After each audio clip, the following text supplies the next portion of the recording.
years. In some places in this video, the picture may not match the audio, but it was still made with a lot of hard work and turned out very well. Thanks for watching. Our team would really appreciate it if you put a like and subscribe. In the comments you can suggest us a manga for recap. Enjoy watching!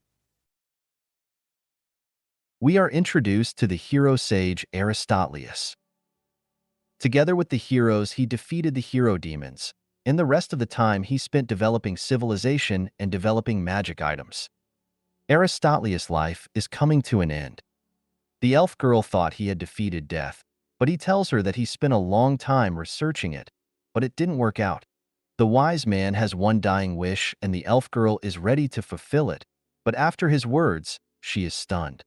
The elf girl is very angry with Aristotleus. Meltra-sama hits the sage with her fist and doesn't understand how he can say such a thing in such a situation. Something went wrong. He stopped moving. Everyone is in complete shock. He is dead. Everyone doesn't understand how a great sage can die like that. Meltra's blow was so strong that it ended his life. His craving for lewd things was as strong as his craving for knowledge. He got what he deserved. Someone asks to keep his word, calling this man a master. We are introduced to Gallia Bazel and his wife Milena Radolf. Gallia is the head of a famous family that uses magic. Their child was the hope of the family. Gaglia asks his wife if she is all right, and she replies that she feels lust for the child. We are told that mages use spells with magic items, but they need mana. Without large amounts of mana, a wizard is nothing. The head comforts and says that the son will definitely have a large supply of mana. Suddenly, the measuring device glows strongly and everyone is startled. The family was stunned. The mana of their son Reus is 3. Even a complete idiot has a mana of 5. The child's mother claims that the arrow has made 11 turns and assumes that Reus has 1,103, but they tell her that it's just her stupid imagination. Even if they start practicing now, it will take too long to reach the level. The family rejects their son.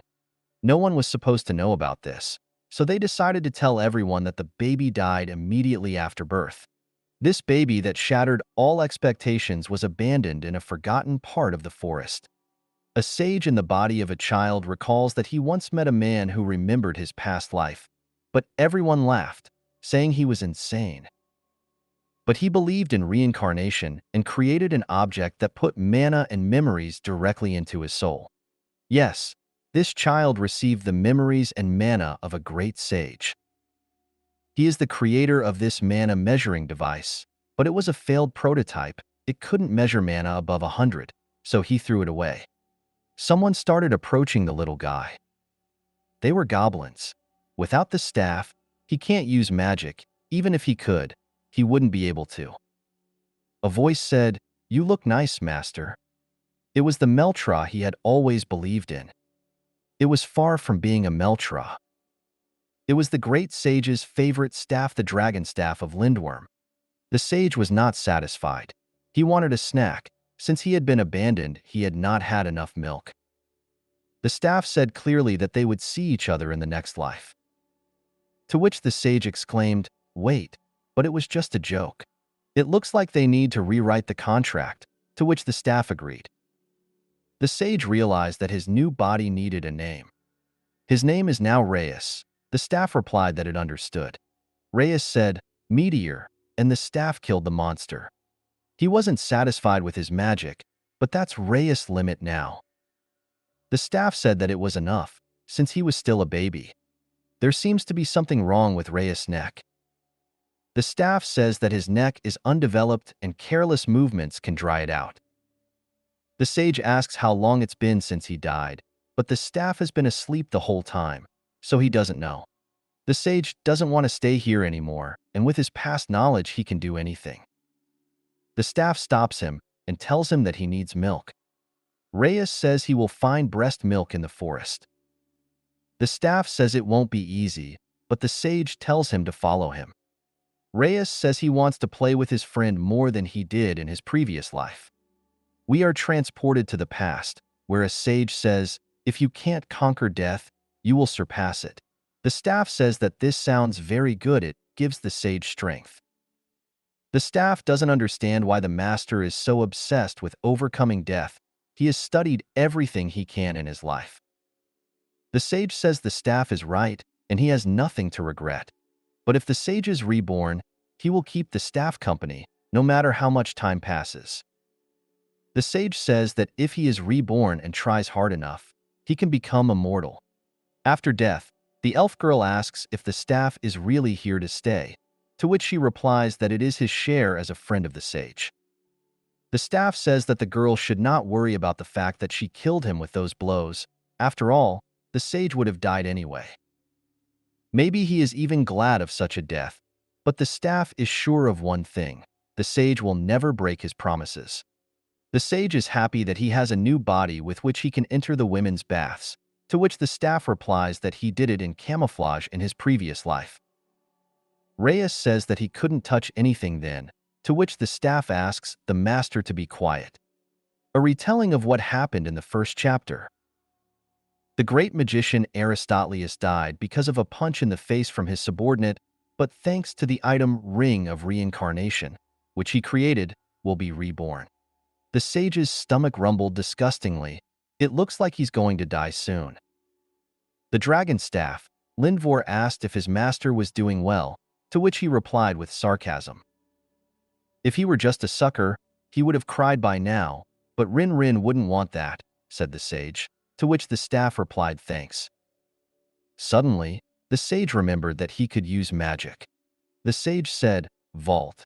It stored all the things from his past life, and in place of them a huge emergency food supply. But there was no milk in this stockpile. Rin felt a strange rush of magic and said they should leave, but the sage didn't answer. It turns out there was a she-wolf near them, feeding her cubs. Sage started to drink the milk of the she-wolf together with her babies, but she didn't like it. With a quick spin, the she-wolf threw Reus away. The milk was tasteless compared to human milk, but still edible.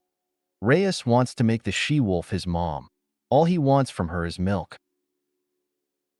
The infant has an unformed stomach, and since our hero is one, he burped and now his stomach is empty again.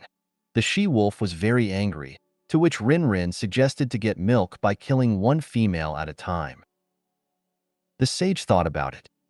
The she-wolf is furious and tells Reus not to lay a finger on her cute little wolves, to which he replies that it won't make any difference if one more is added. Here she saw that one wolf cub was missing. Now Sage can join. But the she-wolf tried to sniff her way to the wolf cub, but she was prevented by snot. The sage offers a deal. He will help find the wolf cub, and she will share her milk. The she-wolf says that in this forest he will never know the wolf cub's whereabouts unless he has the same sense of smell as magical wolves. The sage finds him and tells him that he is approaching the giant mushrooms. Sage goes after the wolf cub himself. After stopping Reus, the she-wolf tells him not to forget the untouchability agreement. If he breaks it, the sage will have to surrender. Briefly, this agreement forbids approaching the territory of others. One step out of the border and you will be killed. If the sage doesn't make it in time, he will have to surrender. The wise man says that he wasn't going anywhere and didn't say that he was going to follow him. He will come on his own, the sage said, and then recited the incantation, creation of the world. With a rough understanding of the location of the object can be dangerous, but if you understand the location of the target, it can be dragged. A child thirsty for milk will do anything for it. Your order has arrived. One wolf cub has been delivered, said the joyful sage. The she-wolf was in shock, but Reus didn't beat around the bush and asked the she-wolf for milk. Reus chased after the she-wolf, but Rin called the master because something was wrong with the wolf cub. It had mind control magic on it, which the sage easily removed. Someone knew about the untouchability agreement and wanted the wolf cub to break it. Reus thought he had found a source of sustenance, but now he had a bad feeling. Reus can sense the thoughts with which the magic was created. A lot of love and effort was put into it when it was created, but at the time it was created with the purpose of killing. The sage wanted to meet the one who created such intricate magic. It was intricate magic, but the monster's plan failed. He can no longer think. The same monster says he will kill them all. Since Reus was abandoned, he has been starving all the time. But he found a she-wolf, thanks to which he survived. The wolf cubs have already grown up. How long has it been since he came? Turns out it's been 3 weeks, and the magical beasts are just growing up fast. The she-wolf asks when Reus will start walking, because it's been a while, and Reus dodges the answer and tells Mommy that she is snotty because of inflammation. The she-wolf doesn't like that the child calls her that. She told him for the last time to stop. Another magical beast comes running in and says that they are being attacked by a troop of spiders. They want to make a real war in from the squad there is near the east. Reus asks who the chief of the east is, to which the wolf replies that every region has what are called bosses. It is the sage's mom, who is the chief of the southern region. She asked to take the wolves to a safe place. Reus is happy that his mammy holds such a high position and hits another wolf. The she-wolf started to raise her voice and ask why he did it, to which the sage said that on that wolf there is a mushroom similar to those brainwashing. Most likely the work of the eastern monsters. Apparently the eastern monsters have prepared for this day. There's no time to check everyone, so we'll have to keep an eye not only on the enemy, but also on our allies. Reus tries to call Mom, to which she yells if he needs milk, then after the battle. The sage tells us that it is not necessary to check everyone who is affected by this magic. The creature has a purpose, and in this state, the affected person is not responsible for the physiological needs of the body, and the easiest detection is the lack of fear. Reus used fear magic before hitting the guide, and there was no reaction. This way they will realize who is struck. Reus used magic and said, "Sit." Everyone who was under this magic was freed, thanks to Reus and the wolf leader. "Why is there such a strong smell of ammonia?" questioned the wise man. The she-wolf replied that it must be the others. Reus said his mom was great, and she couldn't pee her pants from fright. The eastern monsters came in. They had been cooking these mushrooms for them for so long. All the monsters started screaming that they wanted meat, that they would kill them, that they were so annoying. The leader of the east ordered the wolves to be killed. The she-wolf started talking about how there would be no winners in this fight. But the spiders didn't care. They wanted to eat meat. It seems it's useless to talk. In so many years the spiders haven't learned to talk. Reus, hanging in the air, thought this is a very fierce fight. Rin reincarnated into a sword at his master's orders. The wolves don't have an advantage, as the spiders have prepared in advance. Rin says he has an idea. He wants the sage to escape. With the wolves growing, the she-wolf will soon have no milk, and there's no benefit for them to stay in this battle. Reus said there is logic, but hesitated. The she-wolf is already failing. The leader of the north has torn off a piece of her paw and thus infected her with a weakening poison. Her movements are now slow, and her sense of smell is gone, to which the she-wolf shouts that it is not because of him. Sage helps the she-wolf. He didn't expect it from himself. The leader of the east wanted to attack the sage from behind, but the she-wolf prevented it. If anything happened to her 11 children, this spider would be a ghost. Sage is flattered by this. He's always been honest calling her mom. Because of this, Reus stays. Because the conversation isn't about loss or gain. Reus defends his mom, sisters, and brothers to the best of his ability. Rin says that after using all his magic, he will need to go into recovery mode. He doubts it, but Reus says he is sure. Reading and unleashing the full power of Rin, the sage says, "Discharge." The monster was destroyed in one blow. Destroying all enemies and treating the wounds of allies has been successful. Rin enters a state of recovery. To this the sage wishes him a good night.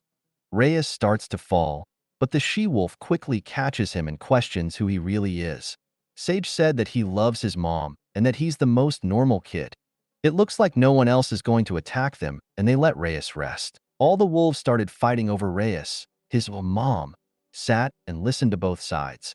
After his mom stopped giving milk, but credit to the sage's ingenuity, he started getting milk from other wolves. Rin was afraid that he would see his dead master upon his awakening, for he was just an infant at that point, but all was well. Flying back, Reus said, "It's about time." Reus says he is leaving the pack, but the she-wolf stops him, because those who see Reus as a threat can be ignored, and what will he do with the milk? He still needs it, to which the sage says, "Please see," said Inventory. The sage says that at night he collected as much milk from the she-wolves as he could, so he'll be fine.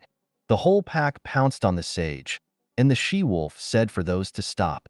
The she-wolf lets him go and tells him to remember that he can come back anytime. Reus was glad to hear this, and the sage began to fly away. After taking off, the sage shouted to his mother, brothers, and sisters to eat well and said goodbye to them. Rin says that this adventure was no ordinary one. They had stocked up on provisions for several years. The sage says it was indeed an exciting adventure, for he had never seen the magic of the god's sword in his previous life, and the wolves and spiders made his heart beat faster. In a month's stay, Reus had mastered the magic of the god's sword. Maybe someday he would return to his mother. With a laugh, Rin says that sometimes his master's wit and wisdom scares him. The sage tells him not to worry, because if he stayed there, it would be disrespectful to the new and uncharted world. Rin asks the sage what they will do now, to which the sage replies that he wanted to be an adventurer, but the staff asks if the infant will definitely be allowed to be an adventurer. To which Reus replies that more than that, they just need to find a place of irrevocable restriction. How he finds such a place will prove his suitability with magic. Rather unusually, Reus follows the path of the adventurer. The staff thought he would also follow the path of the sage, but the sage asks if the staff remembers someone who has also been reincarnated. Such a person is not easily forgotten, for he has retained his memory, skills, and abilities after reincarnation. As far as the sage remembers, he too became an adventurer after all his research. Rin asks the sage about whether the host wants to resemble his choices. The adventurer will now be able to complete the quest, and thanks the sage Aristotleus for doing so. The Reborn has grown. After all, it has been 10 years since he left this place. Rumor has it he's not beating a drum about becoming an adventurer. He chuckled and said he's doing his best. Why would such a powerful man want to become an adventurer? After all, there are many avenues that would provide him with a good position and reputation. He has no interest in power and also has always loved the profession of adventurer. To this, the wise man says that it is a very difficult profession for which they are not paid accordingly. They have always had a bad impression of them. So what is good about this profession? Adventurers perform different quests, easy and difficult, and no matter how strong a person is, without support he cannot do without. Being an adventurer always happens something that wouldn't have happened without being an adventurer. He would like to enjoy it. The sage was interested in his thoughts, though he had enough of the life he had now. Starting something new was tedious, but hearing about his adventures was interesting. The adventurer is approached by his squad and begins to ask why it took so long. Tact gets agitated because he told them to wait outside, to which the girls say they were bored. "Can they take me?" asks Aristotleus. To which they tell him not to be silly, because there are so many experiments that need him. He can make so many different discoveries. "Now you understand?" asks the sage at the staff.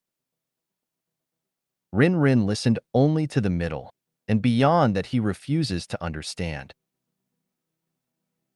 Now the staff understood that Reborn had a wealth of experience and knowledge from the past power. He was powerful from the beginning, so he had high expectations and was overestimated. Now then he understood everything. Reborn can easily create harems for themselves. The staff has thrown off its master.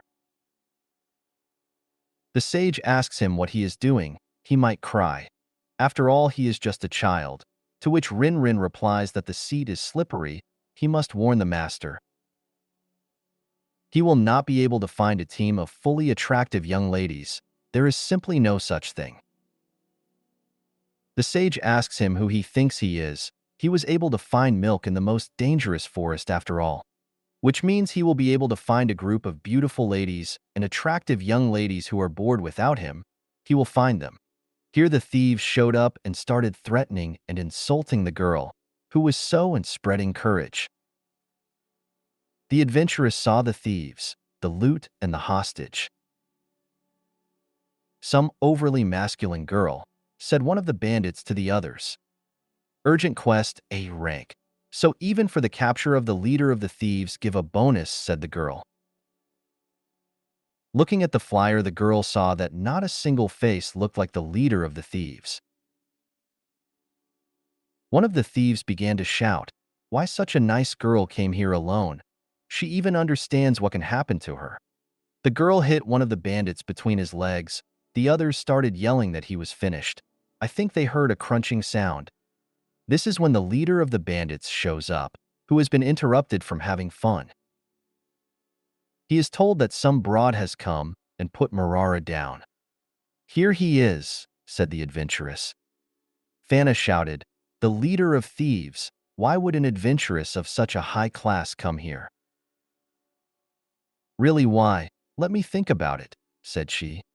"Probably because she was bored." "Humor me," said the adventuress. "Never have we seen such a magic score in an infant 98. "Definitely, my son. I didn't think I would have such a genius," said the man. Galeus was told that this child might not be in the usual category. "The Great Sage has been reborn," cried Galeus. The court mage told him not to shout like that because it was secret information from the goddess prophecy. Rumor has it that 6 months ago they found a prophecy that said that the great sage Aristotleus, who knows many secrets of the world, will be reborn as a strong child aspiring to magic. Perhaps this child is the sage.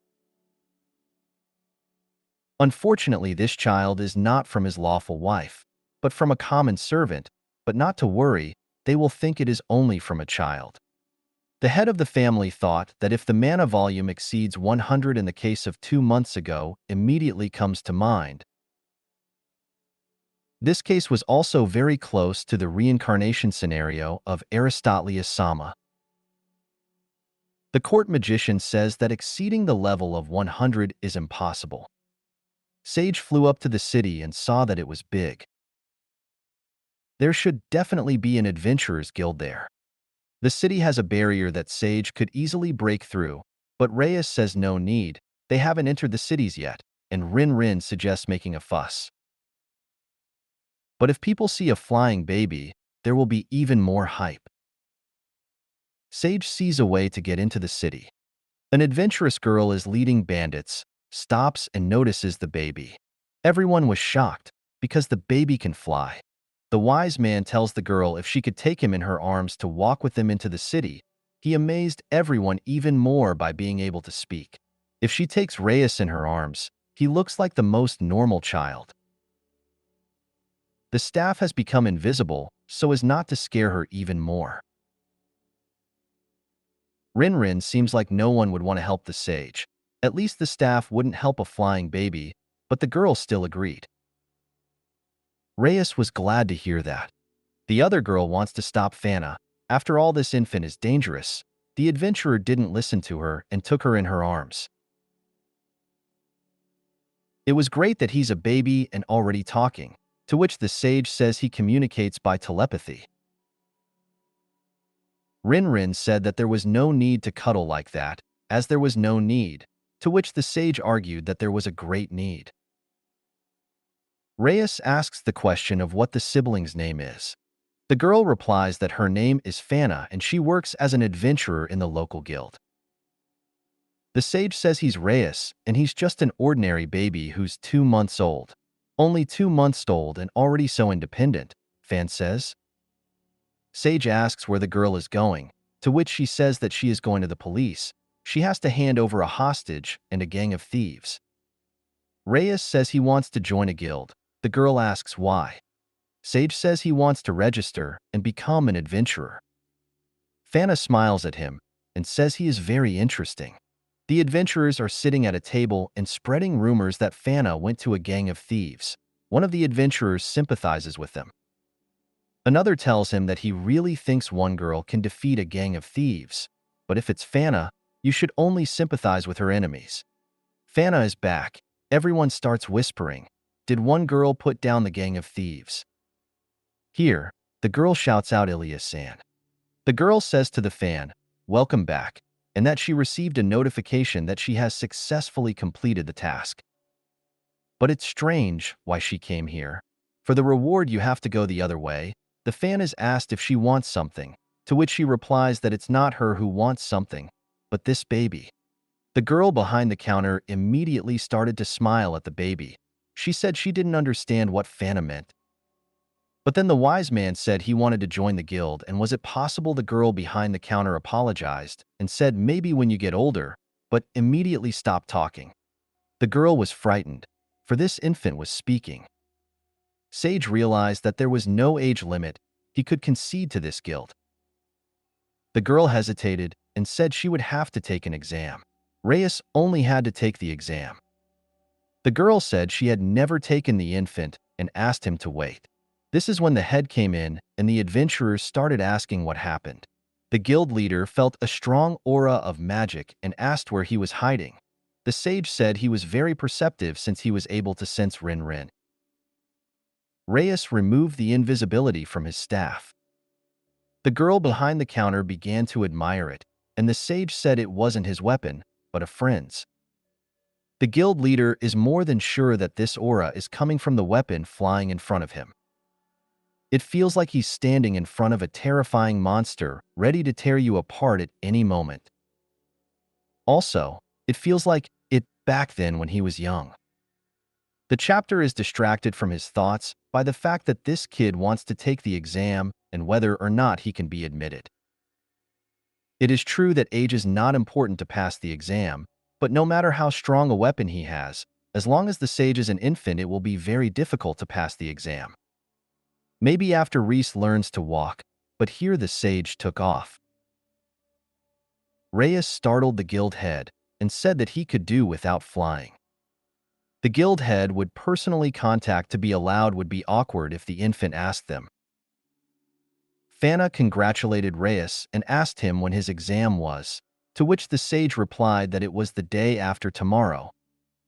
But there was no money for overnight lodging, and he would have to spend the night outside, to which Fana offered to let him spend the night at his place.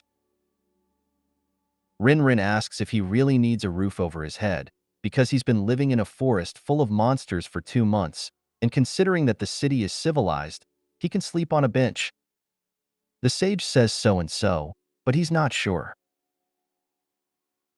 He does spend the night at Fana's, for which he thanks her. The staff says he's a perverted old man. The sage says she offered it to him. It's a 6-minute walk to the guild. Fan's little sister shows her apartment to Reus. Very dusty smell in her home, as the adventurous girl is rarely at home. Fana asks how Reus is doing with food, to which he says it's fine, since he has supplies. After all, she won't have milk no matter how hard you try. Maybe he can get a drop of milk. Rin stops her master, to which the sage says it was a joke. Fana says she'll sleep on the couch, but Reus can settle on the bed. The sage thanks Fana. Fana says she want to bathe.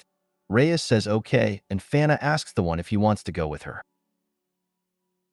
Sage has never been asked to go anywhere by a girl up until this point, and Fana not only invited him home, but calls him for a bath.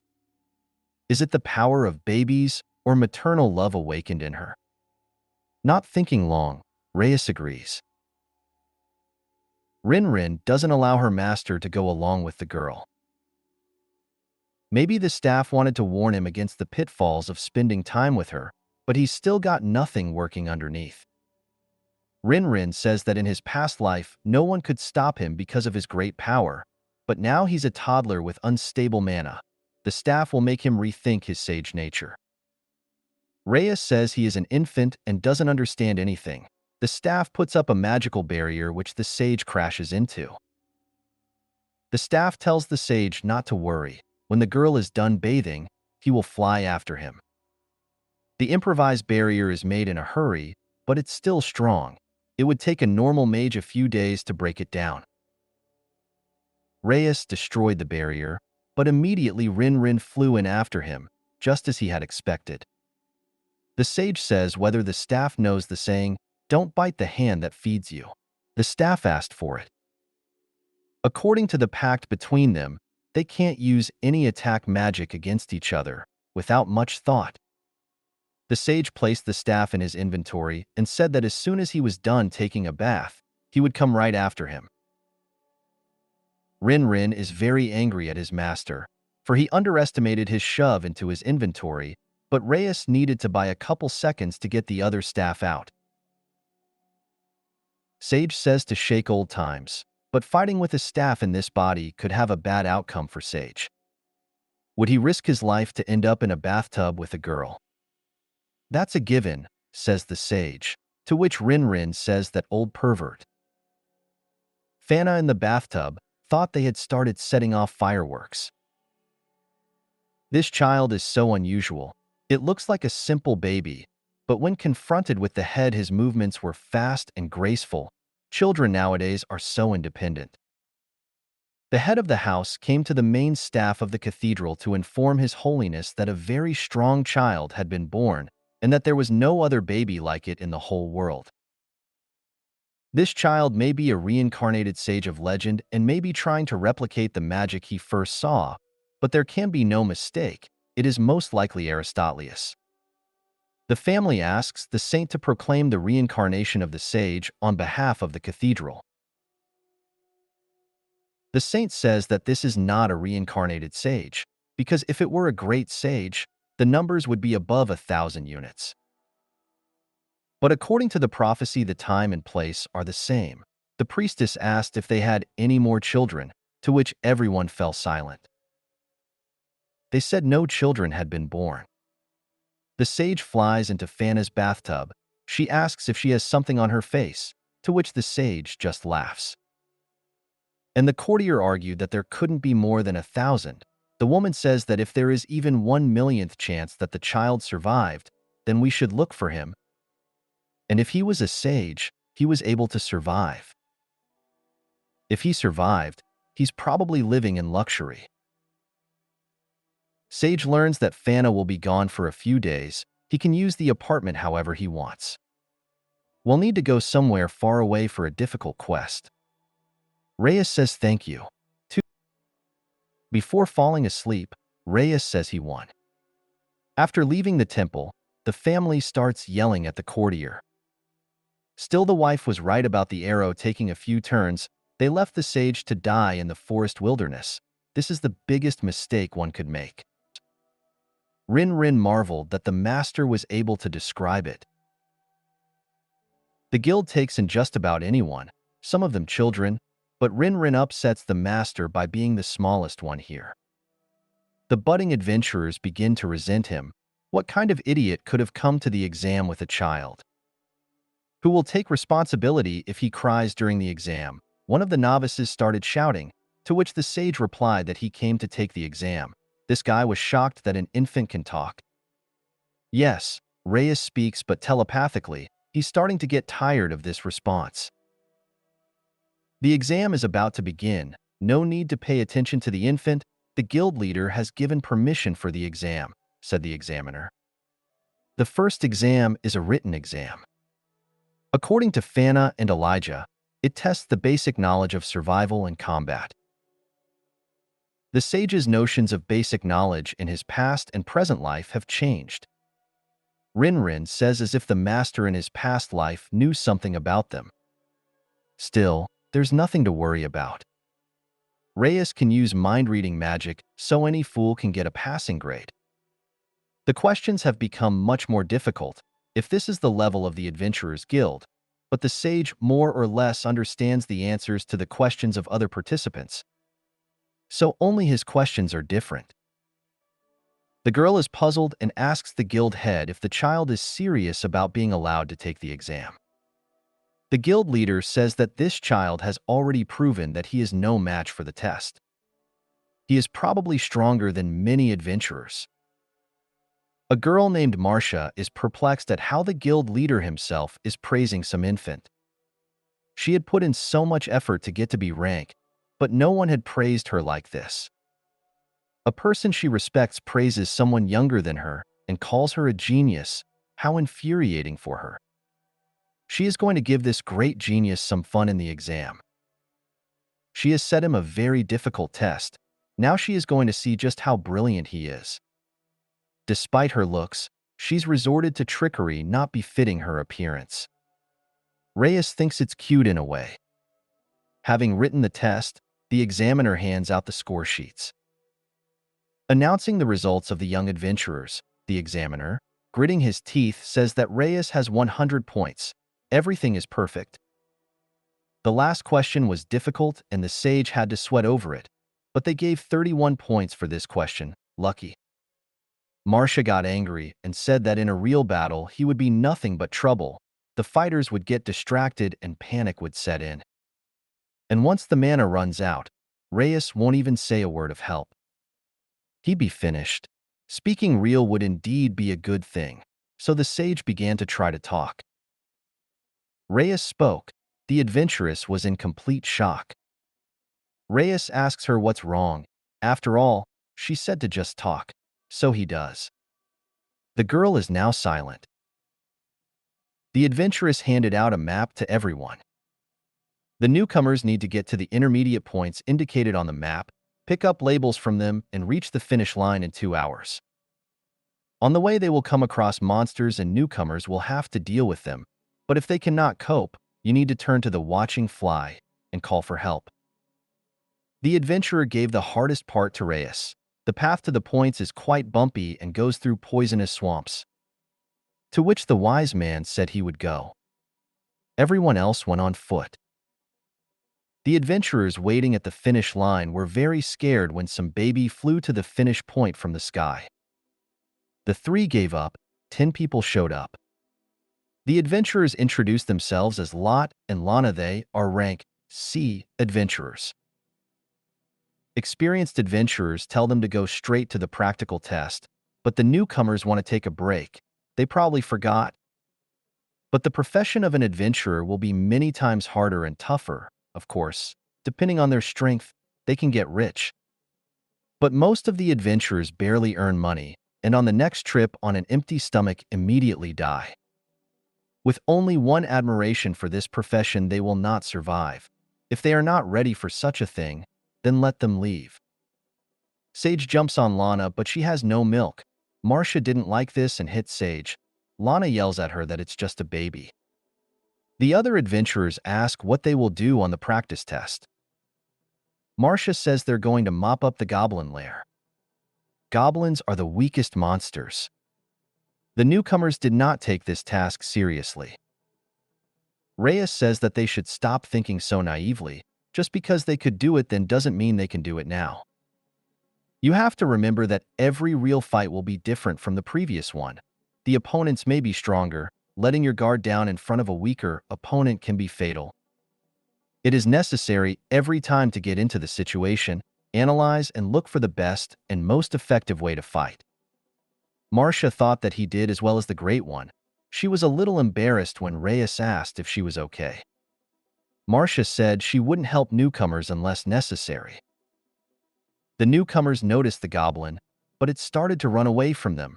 Rin raised his voice and said it looked like it, but before he could say anything, the sage noticed the goblin. All the adventurers are shocked. There was an army of goblins. It was an ambush. They snuck up from behind. It's getting dangerous. Fighting as best they can, Reus and Marcia said with one voice, "Youth." Marcia yells at the sage, asking why he doesn't fight. The sage says that if you hurry you can lose your life, because the adventuress knew that there would be so many goblins. That's why she chose this place for the exam. Only the goblins ambushed her, bringing the sea of goblins to them, but Reus interrupted her saying that she was mistaken. Making them think that the examiner is in control is their real plan. It was the examiners who were caught in the trap. The hobgoblin appeared. The report didn't mention anything about this goblin. If she went to rescue her charges now, she would die, and there were 6 girls in this group, so how long would it take for the rescue team to get here? Marcia rushed into action and told Lot and Lana to get the kids outside. Reus was right, but as the goblins learned how to ambush, the adventurer was distracted from her thoughts by Lana as she shouted over the top of the Marcia has been shot. If it isn't the Lord of the Goblins. The Goblin King has a scarlet skin tone that is rare among goblins. A special goblin that possesses high mental, fighting, and leadership skills. The Goblin King says to leave the females alone and eliminate the males. Reus says this, he knew about it. Everyone is caught in the traps except one. Most likely the Goblin Lord sensed Marcia's presence from afar, but thought he would defeat her alone and there would be no more resistance. But to his regret there is Reus here. If the goblin had sensed his presence, he would have fled to the depths of the cave, so the sage reduced the release of magical power to a minimum. Also that this cowardly lord would appear before the sage. To destroy a pack, all you have to do is kill its leader. And this is already Reus' trap for the Goblin Lord. All the newcomers shouted to the sage to retreat, for even a rank A adventurer would have a hard time dealing with the Goblin Lord. For a few seconds, they looked at each other. The first to make a move was the Goblin Lord. He ran away. What was this monster that was waiting for him? He will be able to create a new clan.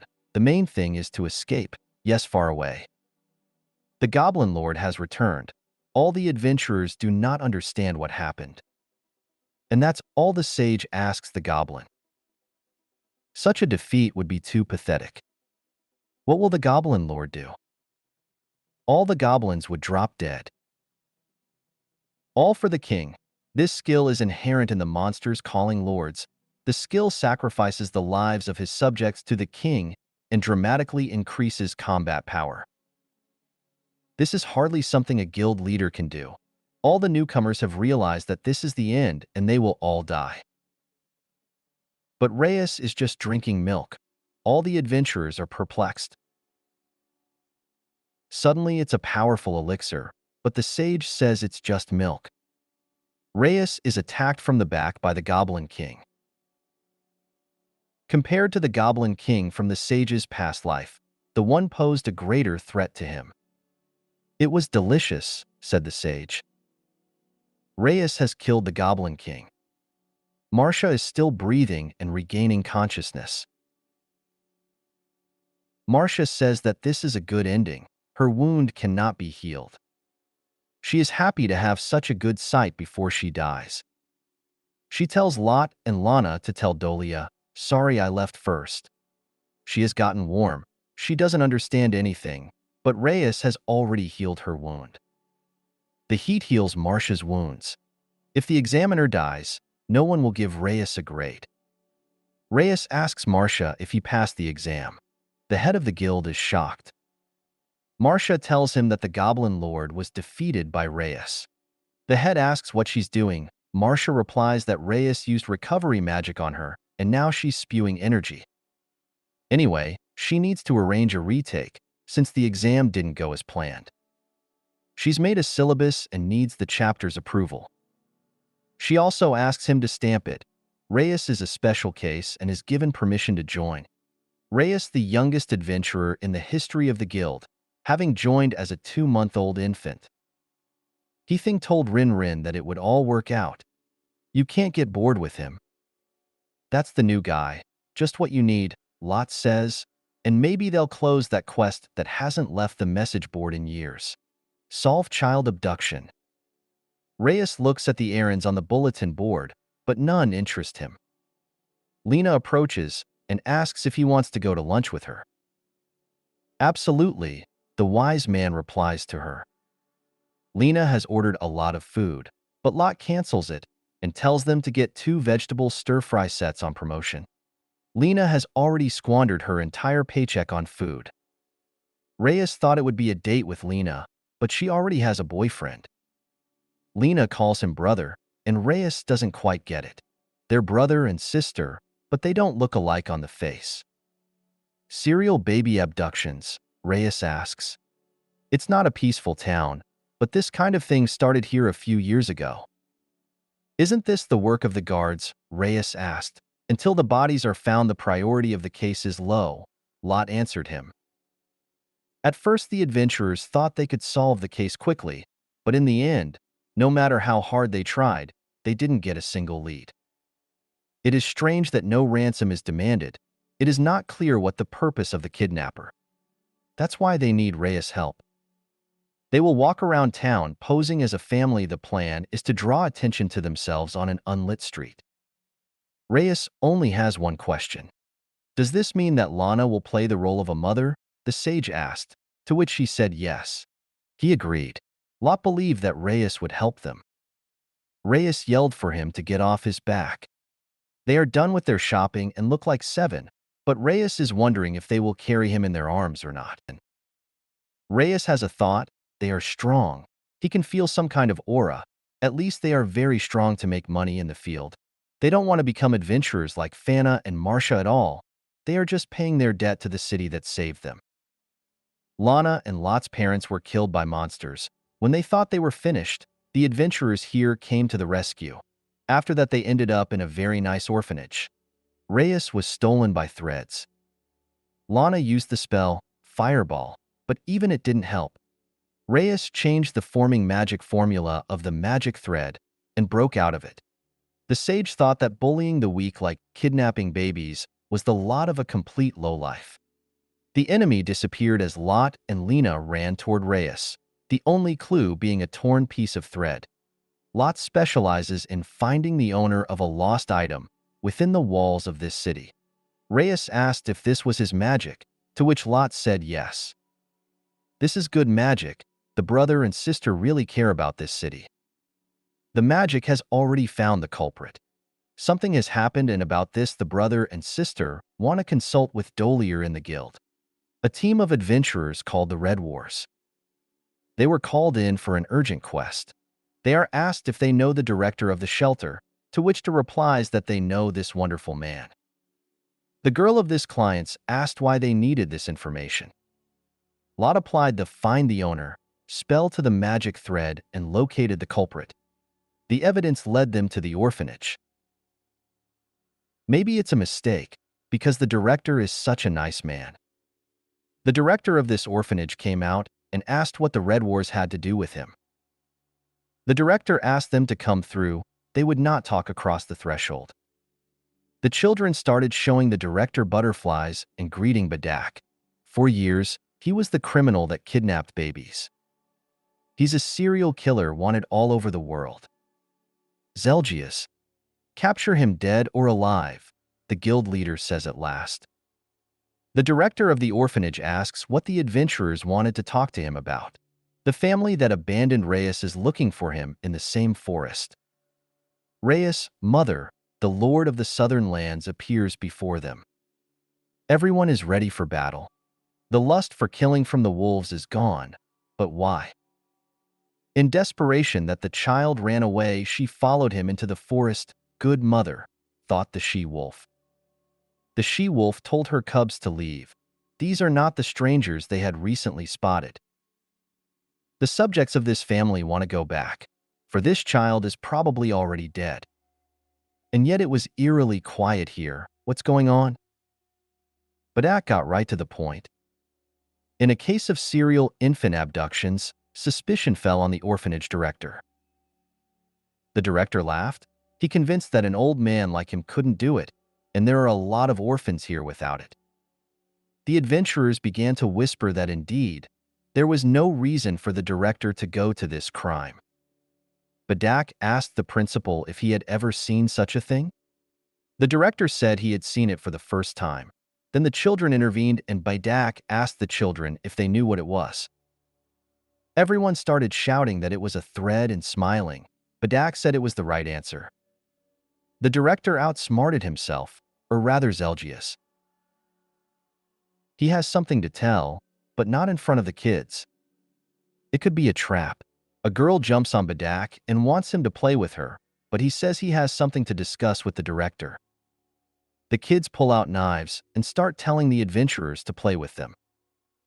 Zelginas tried to escape. He should be the one to tell the Red Wars. There is death waiting for all of them. Bedak tells the others to try not to hurt the children. The girl says the spell, slip, and the children fall asleep. Zelginas like the sleep magic, but he wants the children to gain combat experience. He thinks she should leave them. Hilthorn healed the girl.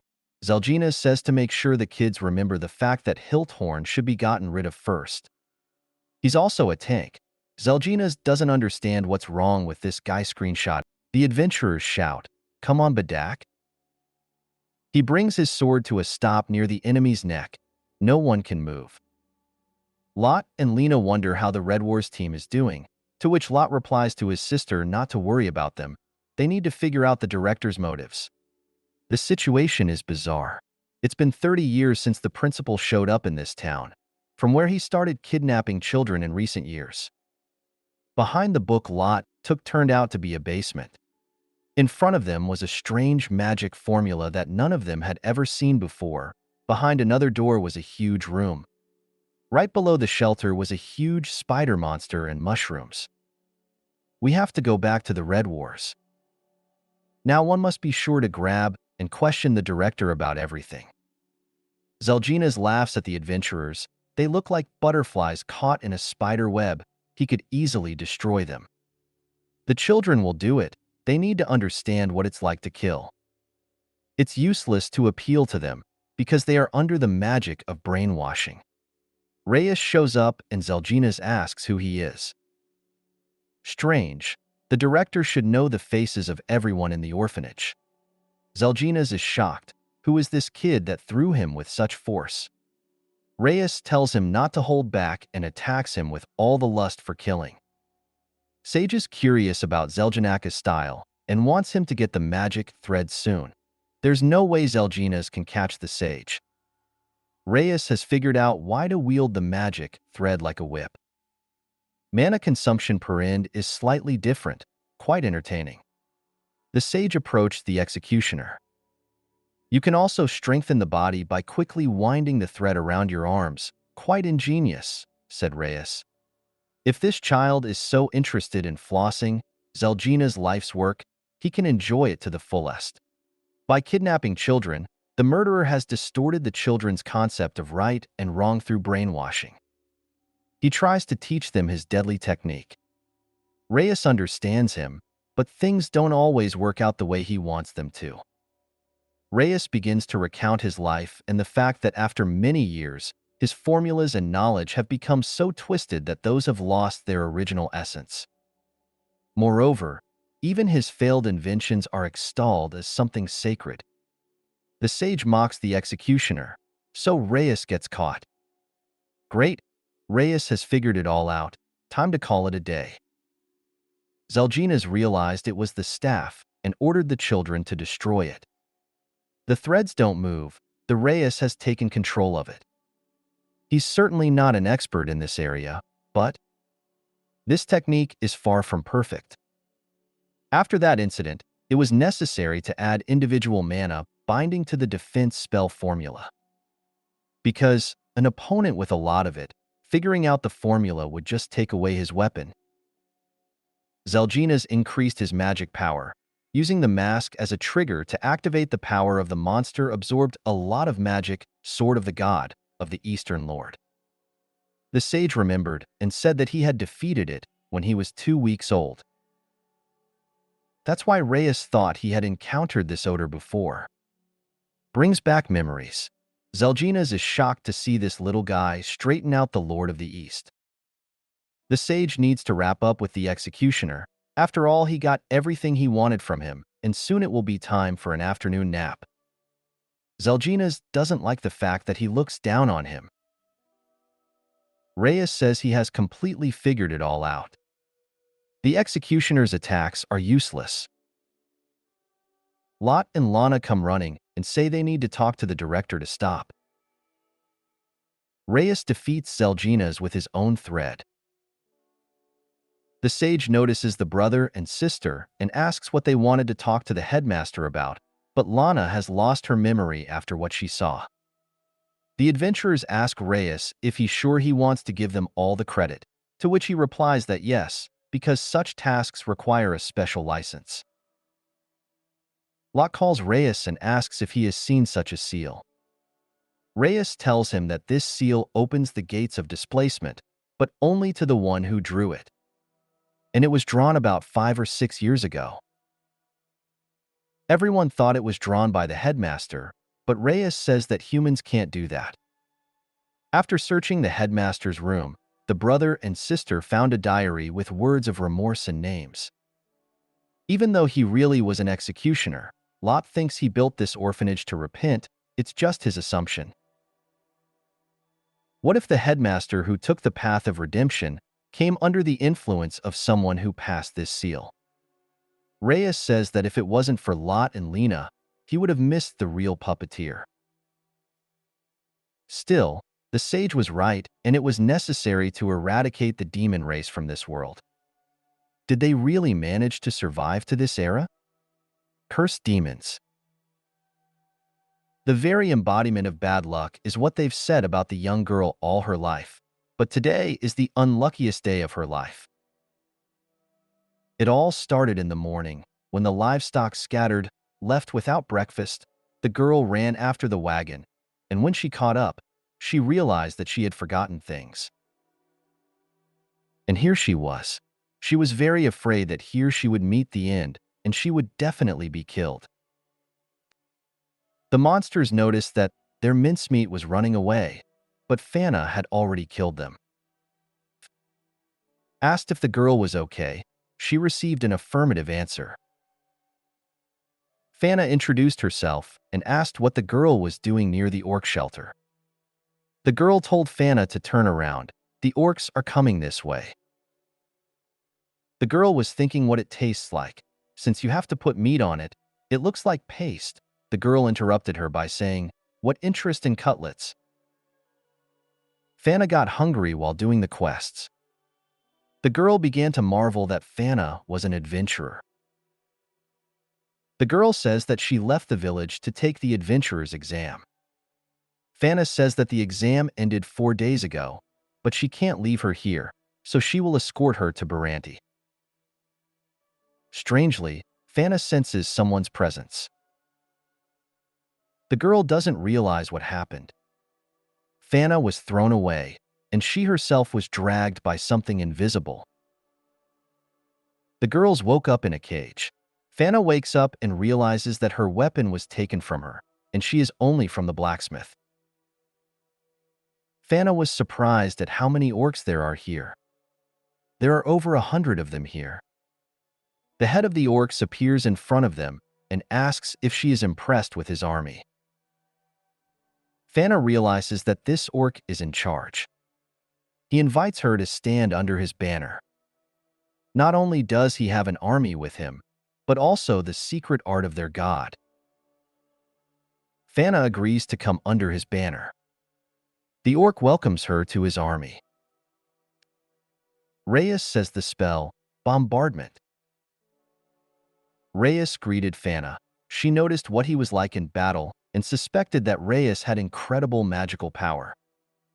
Reus was on a quest to exterminate orcs, but didn't expect there to be so many of them. Reus said he was going back to work and asked to bathe together. Fana said, "Take that," and stabbed the orc. He doesn't understand how she knew. When Fana asked for the orc's palm, she put the mark. And now it's enough for her not to lose sight of it. He dug his own hole, so he's not of interest. Fana tells them to get out of here to safety and leave the rest to Reus. The girl heals Fana's wound, as she turns out to be a healer. The girl is glad she made it to the city alive. Back she will travel by wagon. Fana was hungry and Reus offered her some milk. She didn't refuse. Reus tells her that the exam has been postponed and it should be today. The girl was very happy with this news and ran to the guild. The girl behind the counter asked if Coletta would like to take the entrance exam, to which Marcia replied that it had just ended. Coletta fell down. Anna is in shock from Reus defeating the Goblin Lord. The Red Wars say that he also caught the outlaw Zelginas. They don't want to take the reward for themselves and give it to the sage since he defeated him. The co-commanders from the Red Wars group resent the award because they also tried hard and could have taken at least a third of it. Fana offers Reus to fight her. Many adventurers began to whisper because Fana and Reus had a duel. Everyone wanted to see it. The duel was set up in the Eastern Training Center. Hamilua yells for the adventurers to place their bets. A girl on the Rad Wars team resents Hamilua's liveliness. Another team member asks Badak who he thinks will win. Badak says it's obvious and also places a bet with the goal of making a little money. Miria asks where Lot and Lana are. They love Reus so much after all, to which she is told that they are working. At this time, Lot and Lana go to ask Zelginas. The girl who escorts them says that he is under a curse of a forbidden word. If he starts talking about the puppeteer, he will experience pain and soon die. The girl says they have 30 minutes. Director Brett says the quest is closed, and so is the serial kidnapping case, and the siblings should have had no reason to come here. Brett asks why the director did it, to which he replies that he couldn't bear the thought of his strongest technique going down with him, so he tried to pass it on to the children he was kidnapping. Lana realizes that it's just as Reus said. Zelginas says he lost, but that infant mastered his technique and he has nothing to regret. The old man laughed and asked if they wanted to learn his technique. They must be tired of all the adventurers being so strong. Fana says to have Reus fight at full strength. She figures out how to make Reus fight at full strength. The loser grants one wish to the winner, says that one. Anything, said Reus. Everyone was horrified by Reus' magical power. Fana said to attack. Indeed, Marcia, Red Wars, Fana, and now the incredible baby, none of them can be defeated by Lot and Lana. No matter how much they fight, that's just it. The brother and sister apologize to Zelginas. They have nothing to learn from him. All the power they needed they got from Principal Brett. Lynn and Lot don't know what purpose Zelginas had in creating the orphanage, but at least he didn't despair and gave hope. He was the strongest in their eyes. I wish he would have taught the children etiquette instead of deadly techniques. Lana still doesn't know how to eat neatly. Lana blushed. Indeed, why didn't the principal teach them properly? The principal tried to respond and remember something. He couldn't stop them, for the brother and sister looked so happy when the time came to an end. Lot and Lana said they would visit Brett later. He stopped them. A huge rock to the west, from the bridge and along the river, there will be a cave. In this cave is someone who wants to massacre people. After these words, the director falls and goes to the next world. Fana says that this battle was awesome. After a little thought, the sage suggests that Fana learn magic.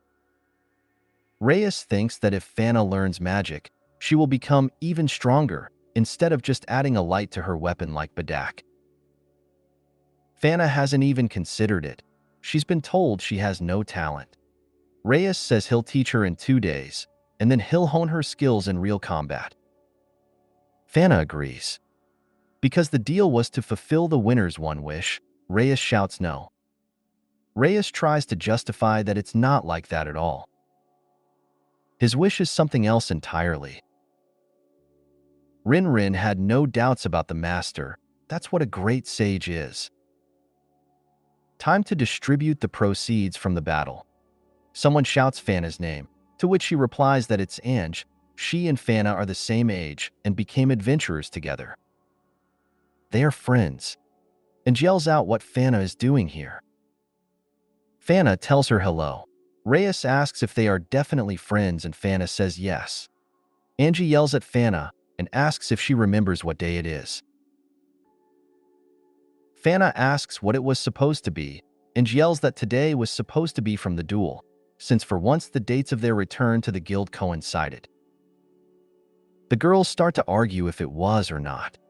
They are both good, both B rank, and both main prey. It's not easy for members of Angie's tribe to be friends. She's an Amazon. Sage times that this tribe is not extinct yet. Scarlet hair, burning eyes. Amazons are muscular and sexual, so they don't miss out on a strong man. Sage says to make sure Rin remembers from the signs. Fana does agree to a duel, but Angie isn't happy about it, since she's already had a duel with someone. The match is tomorrow. Fana has to clear her schedule. Fana understands. Reus says Amazon sees Fana as a formidable opponent. Fana asks how they will learn magic and names Reus as the teacher. They need to determine Fana's type before they begin. Reus asks how many times he stirred that water with a spoon. Fana says he doesn't know, it's just water. Reus asks what the flame says other than fire. Fana sees nothing. Now Reus throws a rock and asks how many pieces it will break into. The girl assumes 2. It turns out to be 4. Reus launches the leaf and asks Fana which side it will fall on. Fana says how is that possible? Reus asks Fana. Reus repeatedly asks Fana to guess which side the sheet will fall on. Reus says that Fana is a match for wind magic. 10 times in a row can't be a coincidence. You can go into delay tie indefinitely, so they move on to the next item. Reus asks to remove Fana's clothes and says it's the right thing to do. Fana has no choice.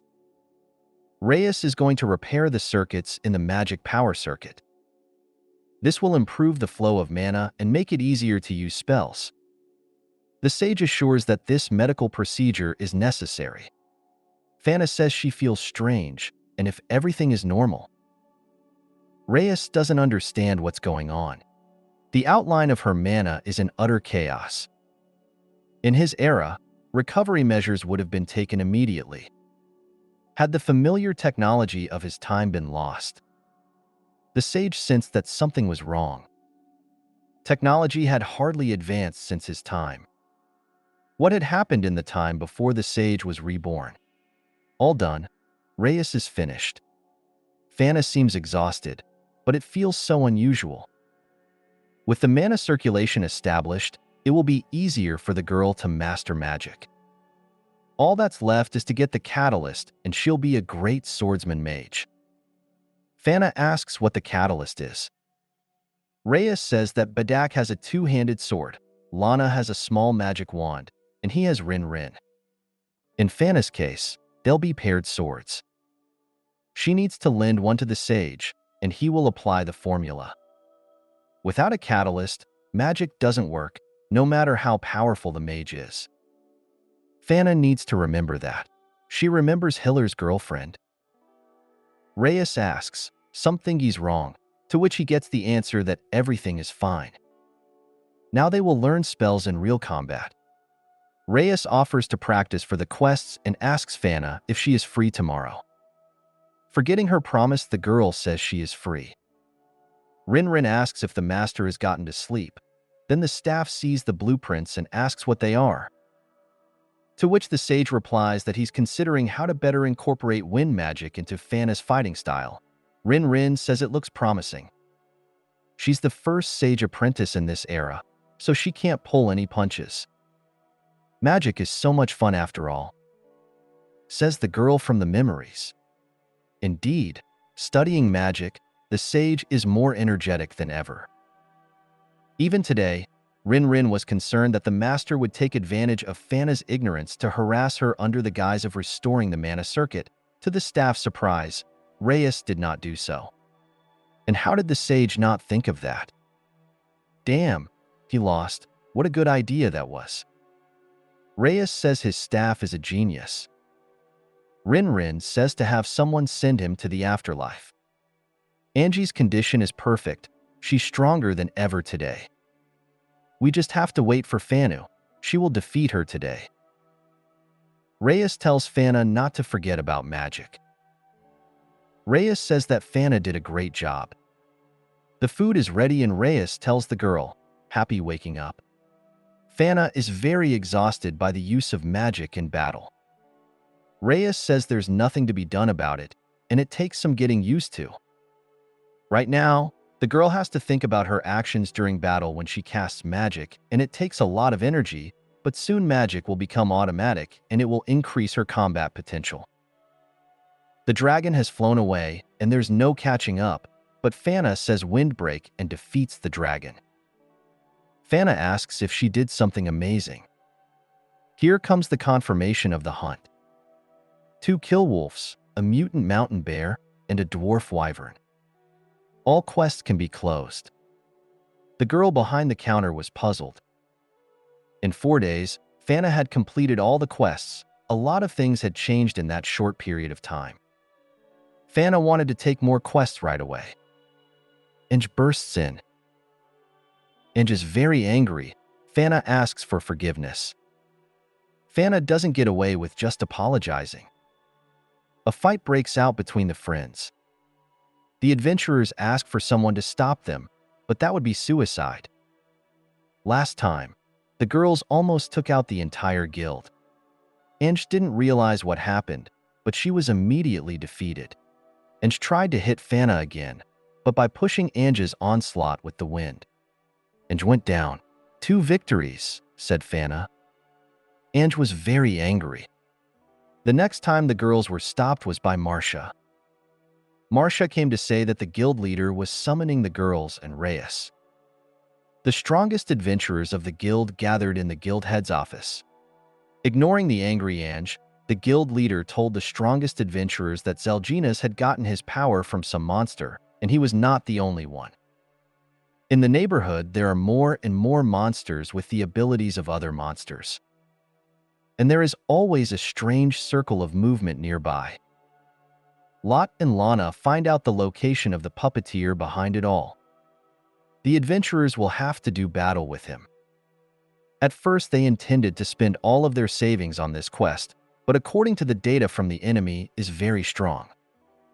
The brother and sister would not have enough money to pay the adventurers B class, and the head of the guild does not want to require adventurers to work for a pittance when the customers, guys from their guild. Therefore, those who have completed this quest will be given the right to participate in the exam for promotion to a class. Reus asks if this is so rare. The adventurers say that this promotion can only be obtained from a guild leader who was a class.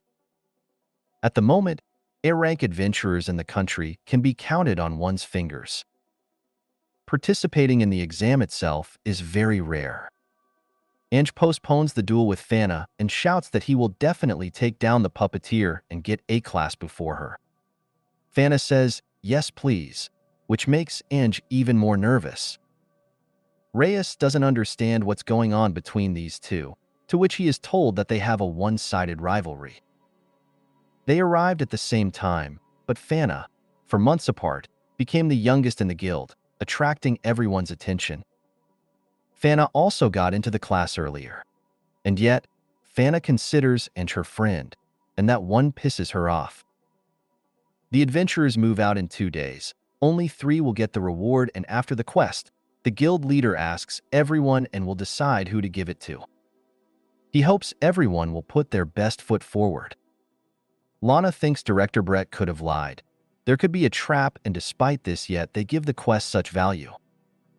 Inge says that her brother and sister believe it since they addressed this order. So the adventurers believe it too. They're the comrades. Rin says their opponent is a demon. Reus knows what he means. Sage doesn't want to fight against a demon with these people. At this rate, death awaits out of them. Well, we'll see how it turns out, said Reus. After preparing their gear, the group of adventurers set off on their journey through uncharted land. Badak thinks that there are very few healers among them. Well, there aren't many of them. A healer's income is the same as a private healer in the city. That's why there are so few of them. Not everyone would risk their life. Excuse me, came the voice of someone else. Help please, sobbed Kalita. The adventurers think it might be a monster trap. A girl calls out to Fana and says it's her Kalita. Fana doesn't realize who it is. Reus remembers that this is the girl captured by the orcs. After freeing the girl, Reus asks how she got here. Her co-worker says that she decided to detain in the city for a few days, and as she was returning to the village, the wagon made a strange cracking sound and broke down. Falling down the mountain, the girl was picked up by a monster and carried to an unknown destination. This monster was eaten by a dragon, and the girl fell into a crown of leaves. Falling and screaming, Kalita got tangled in the threads. That's how she ended up here. Badak doesn't realize if it's luck or the other way around. Fana remembers that the girl is a healer and wanted to be an adventurer. Kalita replies that she is, but she couldn't pass the exam.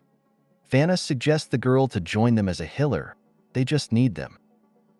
Miria says, just a moment. Miria is against the co-worker participating with them in the quest. She's not even adventurous. Fana doesn't understand her, since she said herself that they lacked healers. As far as Reus remembers, the girl is brave. Badak says she has talent. Healing magic is a state of mind that comes from a calm, compassionate heart. Otherwise, nothing gets done, but healer, standing on the front lines, is always a prime target. To heal in such a dangerous situation is very difficult, and now realizes why there are so few of them. Reus offers to temporarily hire the girl as a rear healer who stays in a safe zone. Reus' strategy is to have Lana and Hilthorn heal their wounds during the battle for as long as they can, then retreat to cover where they will be revived by a colleague so that they can get back into action. This will greatly increase the chances of survival. Kalita is ready to do anything. She wants to be the adventurer's Hitler and begs for it. Badak says that Marcia is with them, who has been taking the entrance exam for years, and if the girl is smart, she can be enrolled as an adventurer right away. Marcia does not understand why so much trouble. If the girl needs a job, then let her go to the healers. Healers are in demand. Isn't it exciting when someone wants you? Said Kalita with embarrassment. All the adventurers agreed that the girl was enchanting. Finally, the adventurers reached the place. One of the adventurers doesn't realize what the big deal is. It's just a sheer cliff. There is no further way. The gate is nowhere to be seen. Have they really been tricked? Lana indignantly says that Principal Brett told them at the cost of his life. Lot starts quoting the principal, a huge rock in the west of the Cremantine Steppe. From the Semrose Bridge south along the river, there will be a large cave. It's here, said the Reus. After pushing the stone, a sealed door appeared in front of Reus and the adventurers. Looks like someone doesn't want to be entered here. Also under a cloaking spell with a sealed door. The Radwar's girl says it will take years to dispel the seal. Fana asks if Reus can open the door. Reus says that it will take several months. With the cloak down, one of the adventurers used a scouting spell. There are simply an incredible amount of monsters behind this door. If unleashed, they will easily destroy the city. Even one of the crossed beasts behind the door is equal to the pack leader. The girl asks Fana what the quest is about, to which she replies that they are going to battle a sorcerer who gives the Rippers the power of monsters and creates crossed species. Colette doesn't understand why Fana so quietly called her on this quest, to which the girl replies that Colette said she wanted to be an adventurer, and yells for them to shut up. Lot doesn't know what to do. If they don't do anything, there will be the likes of Principal Brett and the invisible orc in the world. Since the door won't budge, let's use force, said Reus. Reus summoned Rinrin and said the spell, Body Enhancement, Maximum Value. The staff asked the master if he was sure, to which the sage replied that it was only for a few seconds, he could handle it. The staff understood and raised the power to its limits. Everyone froze in shock. at the new sight of Reus. Reus kicked the door in one motion. "If there's no key, break down the gate," said Reus. Badak asks Marcia what he is, and Marcia replies that he is a 2-month-old baby. The seal has not been broken, but the failed crossbred specimens left at the entrance have stopped showing signs of life. "Sudden guests," said the demon. Reus thinks he's done pretty well for himself. He's expecting hugs and praise, but the adventurous girls are disgusted by the sight of him like this. Badak tells Lot and Lana not to be so nervous. He realizes that this is their first quest of this kind, but they are also pretty strong. The important thing is to stay calm.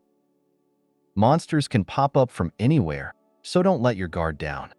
Badak was attacked by a crossbred animal. The girl yells for Badak and Khalida to move back and for Lana to start healing. The adventurer thought he had defeated the monster. Mirius says that the outer shell is hard, but the joints of the monster are like a normal wild boar. You have to aim for the eyes and joints.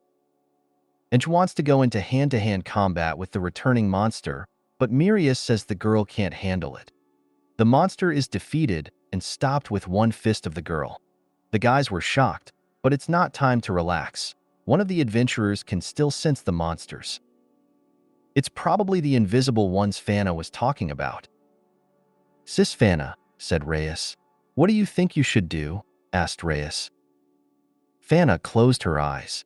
Fana, with the help of magic, was able to see the invisible monster and defeat it. There are still a lot of monsters. Fana alone cannot cope, so Reus will help the girl. Mixing earth magic with water and wind magic, Reus defeats the monsters. Other adventurers join in and defeat the monsters as well. "Easy peasy," said Badak. "Look," said Miria. The adventurers saw that the monsters were unusual. A wild boar with the shell of an iron golem and minotaurs with invisible skin. Lena said, "Incredible monsters." The adventurers were distracted from looking at the monsters by Badak, who said they had to go. Lot asked if it was normal that Badak commanded, to which one of the girls said, "Listen to him and do the opposite. You can't go wrong." Ange was surprised at the place she found herself in. Who would have thought there would be such a large place underground? There must be a boss, a huge boss. But instead of a huge boss, an orc appeared in front of the group. But even such a monster should not be underestimated. After all, he is a crossed monster. Behind the orc appeared hordes of crossed monsters. Lot and Lana were horrified by this crowd of monsters and compared them to those goblins. Reus now realizes that by combining different monsters, the orcs have gained the ability to multiply like the goblins. Miria doesn't understand what's so interesting, and Badak tells them all to discuss the monsters' weaknesses. The monsters begin to attack. The orc attacking Badak could have used poison. The orc attacking the mage girl from the Red Wars team used a barrier. He could reflect spells. Ange and Fana were fighting shoulder to shoulder, but the Amazon suggested a contest to see who could take down the most orcs, and Fana agreed. Hamilua doesn't understand what's wrong with these two, and they're smiling. Lot says they're a born A-class. Rin asks the sage what they should do. They could unleash their full power on the monsters, like when they were fighting the spiders. Reus replies that it would be an easy victory. It's a pity that the sage doesn't know what level of demon is waiting for them. He can't afford to waste his strength. But if he does nothing, everyone will die. Reus thanks Rin for remembering something. Reus uses the summoning circle and the Radwar girl goes into shock. Reus says, "It's time to bring in an ally." Rin says that in the past the sage had contracts with many magical creatures, but he has not contracted with anyone in this era. Reus said, "Come my mommy." The southern lord of the forest came. Reus' mom scared the crowd of monsters. The adventurers were horrified and shouted, "Nitmiagarm." Reus greets his mom. Reus says that he had the opportunity to make a contract while drinking her milk. Anyway, she's very angry at the monsters. Fana said, "Wow, so Reus' mother is a wolf," to which Inge added, "No wonder he's so weird." Lana didn't know if the girls were serious now. Reus' mom defeated an army of monsters. One of the adventurers was happy that it was their new ally, but Fana said it was Reus' mom. Reus noticed that not only his mother came, but also his siblings. Sage said he didn't remember making a contract with them, but one of the wolves said they went through the gate after their mom. Reus is glad that his siblings are talking, because it seems that not so long ago they did not have telepathy. One of the wolves said that this time they will also fight. The whole family of the wise man fights against the army of monsters. The demon doesn't like that his entire army is disappearing so quickly. However, this magic power, is it really a Nitmiagarm? Was it the same one that smelled the demon when it came for the body of Arachneria? Then the demon retreated to take the spider's body, but now this magical beast is under his nose. Demon Chulla repeated the word, want. He will get the Nitmiagarm in his army and bring the demons back to the top of the food chain. Lot is horrified by the strength of the magical beast and says that it is indeed Reus Fan's mom who says that moms are like that, and Miria realizes that this mom is even too strong. Reus' mom yells to the kids that no critter will leave and drives them on. Lana says that Reus' mom is temperamental. Upon seeing the demon, the adventurers froze in place. Everyone realized that this puny man was the master of the crossed beasts and the boss of this dungeon. Everyone realized that this puny man was responsible for what happened to the director. And everyone realized that this puny man was an enemy that needed to be defeated to obtain an A-class. But everyone felt the breath of death. Breathing a sigh of relief, Reus realized that this demon was quite weak. Reus waves for the demon to come over and fight with his little brother. The demon is very angry at Reus' words about such a demon. Gathering all his magic, he hits Reus, calling him an inferior life form. Reus is nostalgic at the demon's words about the lower form. Rin agrees with the master. A magic ray flies at Reus, and all the adventurers begin to worry about him. The demon says too much honor for a lowly creature, thinking he has killed the sage. Aiming at the other adventurers, he hears the words, "Listen to me." Reus appears behind him in the form of a sage and asks, whose superior race has been almost completely destroyed by these lowly creatures. Reus punches the demon, but after he stands up, he says, "You little brat. I'm gonna wipe you out." The demon says the spell, Eruption. The mage girl is shocked. The demon used higher magic without reading the spell. Reus said, "Dragon of Waterfalls." The mage girl was horrified that Reus also casts without casting. Demon says how Reus is like that and casts a tornado spell. The girl goes crazy because the demon has combined two spells. The demon says it's a combination of his first-class spells and asks Reus if he can do it too. Reus says yes and says, "Permafrost." The demon doesn't understand what's wrong with this baby. The demon can't believe he lost in the spell exchange. Reus says that the vice of all demons has come out. The fight is still going on, and the demon is deeply hurt and in a stupor over losing. Reus apologizes for upsetting the demon, but they are not done fighting yet. The demon says that he must retreat through the magic circle, but Reus interrupts him and says, Rin, spear mode, after which the staff turns into a spear. Reus defeats the demon with the spear. Reus says that for a demon of his level, he tried hard. Ange is shocked and exclaims, "Come on, he's that strong." To which Fana replies, "Yeah, the teacher is strong." Reus looks at the defeated demon and says, "Hey." Reus asks the demon to stop pretending to be dead. Badak says that Reus has already pierced his heart with a spear and, not to talk about demons after all, but Reus says that the heart is not always the same. Outwardly, demons resemble humans, but inwardly they are very different from them. Miria says the demon looks dead. But Reus says it's very nice that the demon has stopped mana flow and blood circulation, keeping consciousness as a spirit. Too bad the sage figured out the demon. Reus asks if he can pee on him and starts the countdown, but before he can say one, the demon jumps up and starts running away, shouting, "Anything but that." Reus says to the other adventurers, "See." The demon doesn't understand how he can humiliate him so much. The demon won't forgive Reus. He was saving this for the destruction of humanity, but Reus forced Demon's hand. Demon probably crossed himself with a monster and became a monster too.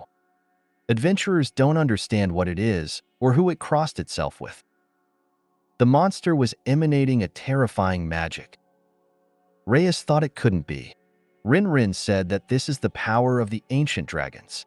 Everyone froze in horror, even Fan. The monster struck the adventurers.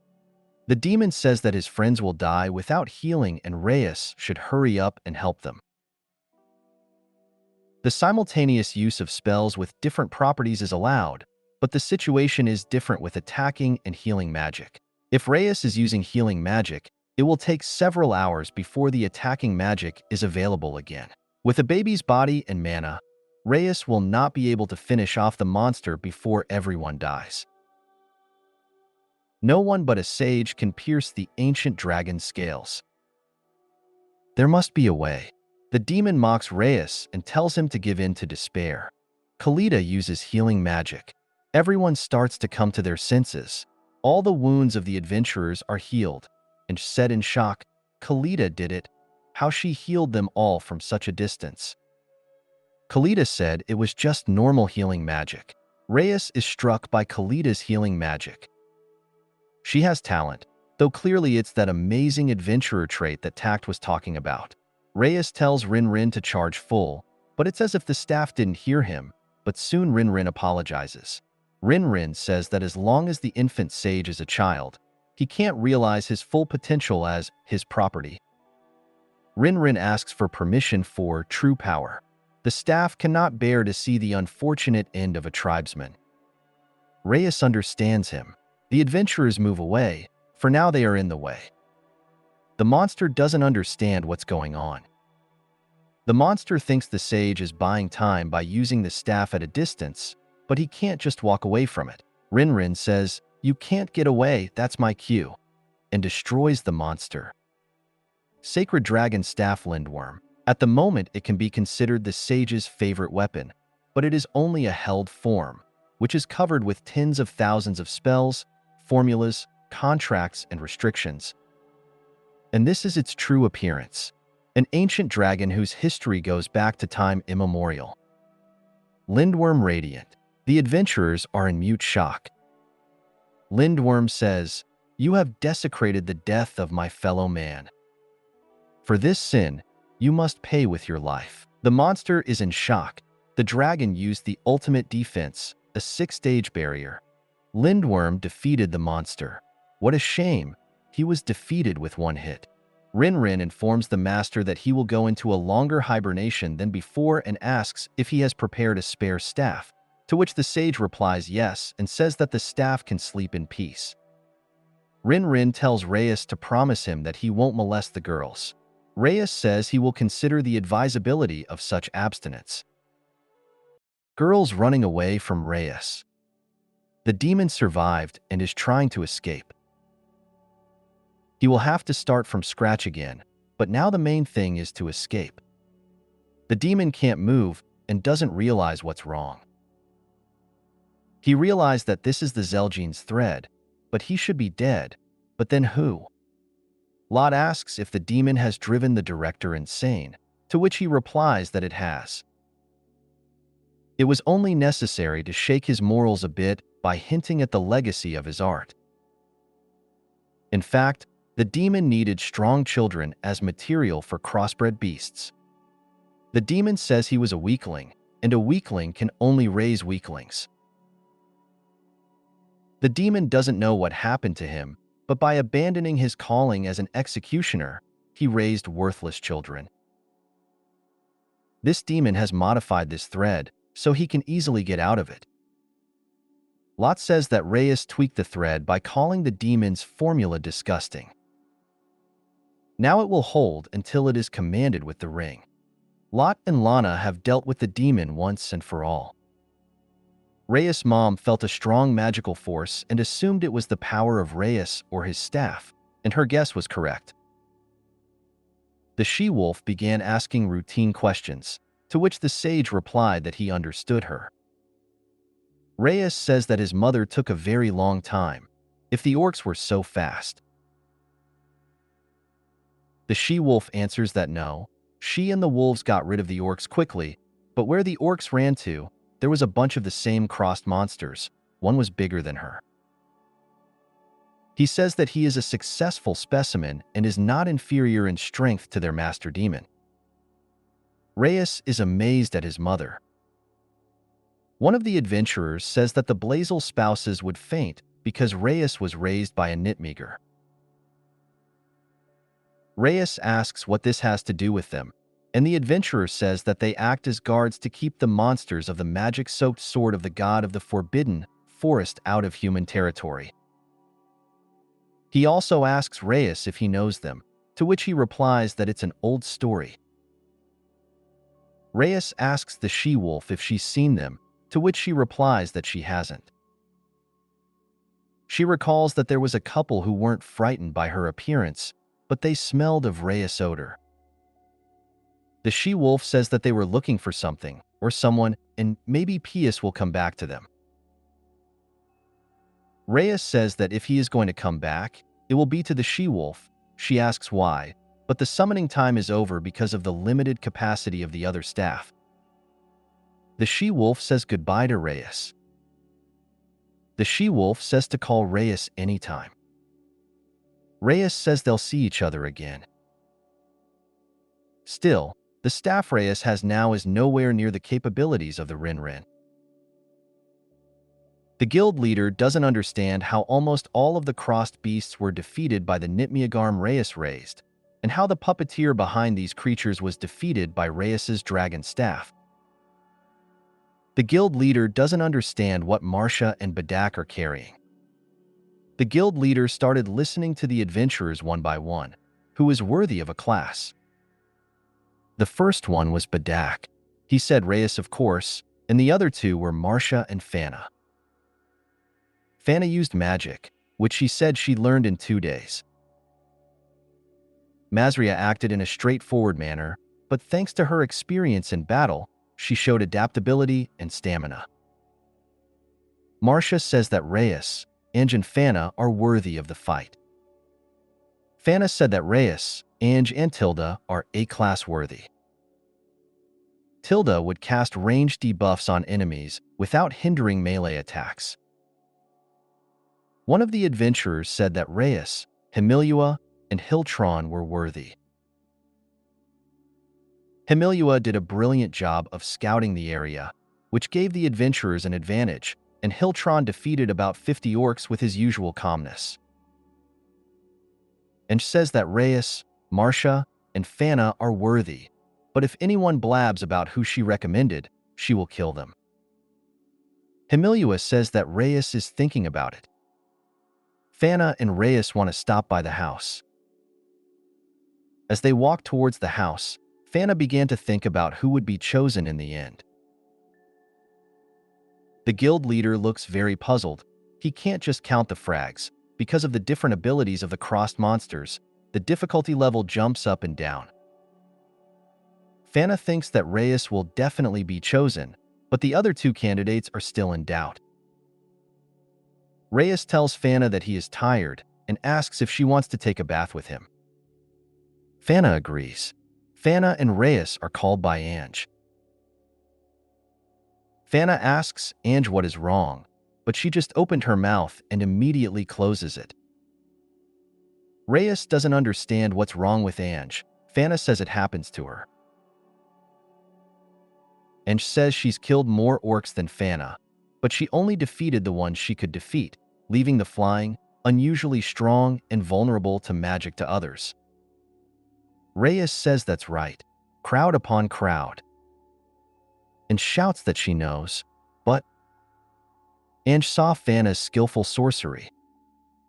Ange was left behind again. Ange tells her to be taught how to become strong too. Ange asks when Fana mastered magic and if she can as well. There's no way she can catch up to Fana with her spells right now, so she asks. And shouts that she will do anything to become strong. Reus and Fana are frozen, saying together, "Anything?" And she doesn't understand what's wrong with their faces. Fana says it's more fun to fight with magic, and she wants her friend to feel it too. And she screams and asks if it will make her stronger and if they are fooling her. Fana says not to be afraid. It will make her stronger, and Fana does. Even so, Inch doesn't understand why she had to undress to restore her mana circuit. Reus says, Fana's little sister, and she immediately understands and grabs Ange. Ange tries to stop Fana, but she tells Ange to calm down. It doesn't hurt, but just the opposite. Ange doesn't realize it's the other way around, and she's scared. Reus thinks he's in this situation, and no one is embarrassed by it.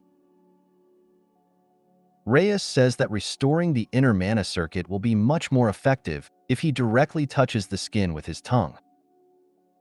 Ange says if he's lying, he's in trouble. Reus says he's not lying. Something flies into the fan's house.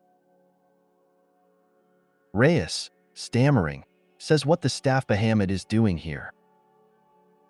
The girls thought it was an enemy. Reus tells them not to move, or they will be defeated. Reus greets the staff and says they haven't seen him in a while.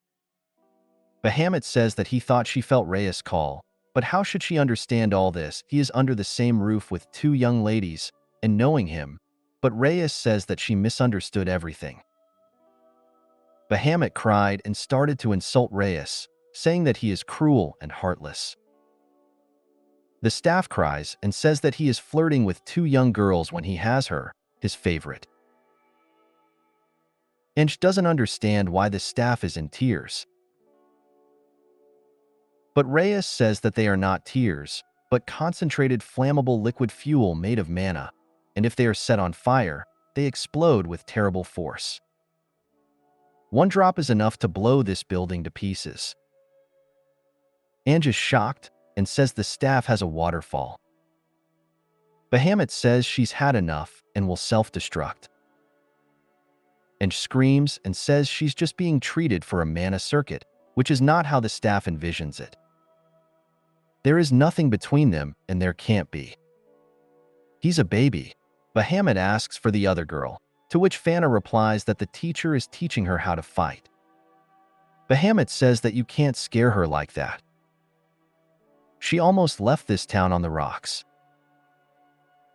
Reus says that it would be a bad mistake, and says that how can he hit on other girls when he has her? The staff says it loves the master very much. Reus thinks about Rin recovering faster. However, if you follow the timeline, it was Rin who called out to Bahamut right before she fell into a long sleep. Rin understood what the sage, who had not given up trying, would do in her absence, even on his deathbed, and that the girls would have no chance to defend themselves against the powerful sage. Hence, while the restrictions of the contract were lifted, she absorbed a grain of Reus mana and used it to summon the strongest staff that would not allow the master to go wild. Just like that, the sun of Reus' happy life set. And yells that it's not over and asks what's wrong with her mana circuit. Reus says that Bahamut will get angry if he touches her, whatever the reason. And screams and says if the one who made her take her clothes off is mocking her.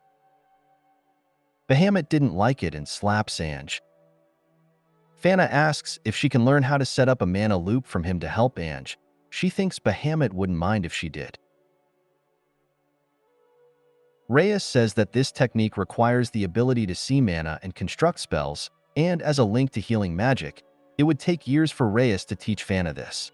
Fana asks about healing magic. Kalita is not allowed on the wagon and asks what that means. She is told that is what it means. She is called the wagon destroyer in town. Kalita is shocked.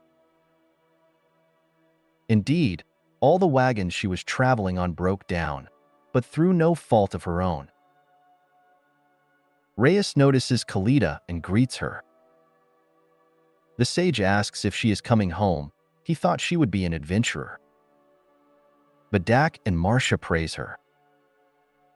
She probably did save everyone back then, but the truth is that she did it because she was hiding far away and the enemy didn't see her. Reus says that there is no time to talk and takes her with him. Inge greets Kalita. Reus says that they can't keep Inge waiting and that she should undress. Inge yells for Fana and Reus to stop messing around. Inge asks if Kalita should restore her mana circuit. Colette asks about the mana circuit. Reus says that if both parties are unclothed, the result will be more accurate. Bahamut angrily says, "Master," and Reus says he's kidding and Kalita can keep her clothes on. Kalita has never heard of mana contouring. Reus says it's like a massage to straighten out the flow of magical power. Reus tells her not to worry, he will explain everything in detail. First, Kalita needs to visualize the mana flow. It is basically like a bloodstream. And interrupts Reus and asks Fana why she is looking at her. Fana wonders what type of magic Inge has a penchant for. Inge says that Fana has like wind. She became a sword mage in like 4 days. Fana smiles and says she did it, so Inge will do it too. Inge is pissed off that Fana is always first, in terms of age of enrollment, quest results, and combat skills. Fana says she's always first, but she's always first. Inge catches up to her right away. Naturally, Inge is not so weak that she can't stand it. The Kalita touches Inge and Inge asks if this is the only way to learn magic. She is asked what is wrong, it shouldn't hurt her, to which Inge replies that she would tolerate the pain, but it is unbearable. Fana holds Inge with a spell and tells her to keep going. Kalita asks if she is sure she can continue, to which Fana replies that she should act sooner rather than later. Fana can't wait to see Inge fight using magic. Inge asks the Kalita to stop. Reus tells Kalita that Inge needs it. She needs to fix the mana circuit with Kalita's hands. Kalita excitedly repeats that she needs it, and Inge yells for her to stop. Inge screams at the whole house. Reus thinks he has to move out. The guild leader has decided who will participate in the A-class upgrade exam. It will be Reus, Fan and Inge, he also Marcia, but she refused, saying she wants to give way to the young ones. The girl says that this is her style and the only thing left to do is the official part, but the guild leader says that this quest was quite unusual, so.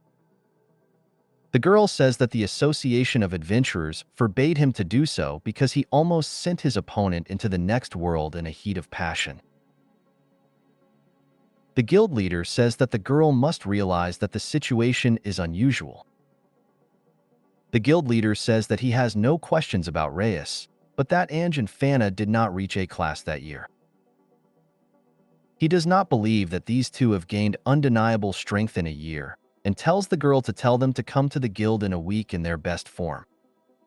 The girl says that the guild leader just wants to fight and notify the Adventurers Association. The guild leader says that she can tell them nothing and laughs. Kalita has finished restoring the girl's mana circuit. Reus praises Kalita, saying that her mana circuit work is perfect and that she has talent. Kalita is happy because she didn't think the day would come when she would hear such a thing. Reus asks who taught her magic. The girl used magic and did not understand how it was possible because she used a simple fireball spell, but it was very powerful. Reus says that he said that they practice strengthening massage. The girl asks if she can do it with others, to which she answers that she can. Reus says that the more she practices, the better. The girl asks if she is okay with bringing others, to which she answers yes. Kalita asks Reus if it's okay that he's here. Reus doesn't understand what the girl is talking about. Kalita was talking about the test of Fana and Ange. It's today. Dolier the Divine Spear is a legendary adventurer who 50 years ago defeated with a single blow of his spear a huge ogre that appeared in the dungeon during an anomaly, and even though he is no longer young, his power is still exorbitant. Dolier says the rules of the test are simple equals. The girls have to hit him, but he warns that he is serious, so he does not guarantee safety. The girls gave off a frightening aura, and the guild leader didn't understand. Reus says he doesn't have to be there. Fana and Ange have survived a week of his special super training and are now fully alert. He would be more worried about Dolier. Dolier doesn't understand what's wrong with these two and asks if they're okay. Ange says that this has been the longest week of her life and she thought she was going to the grave, although maybe it was easier. Fan says that Reus knows no pity, his theoretically everything is fine alone is already traumatizing. The head of the guild says that he doesn't quite understand what the girls are talking about and also says that the test has already started. He sees that the girls are well prepared, but he's not a shrewd man either. Fana throws a punch, but the guild leader blocks it.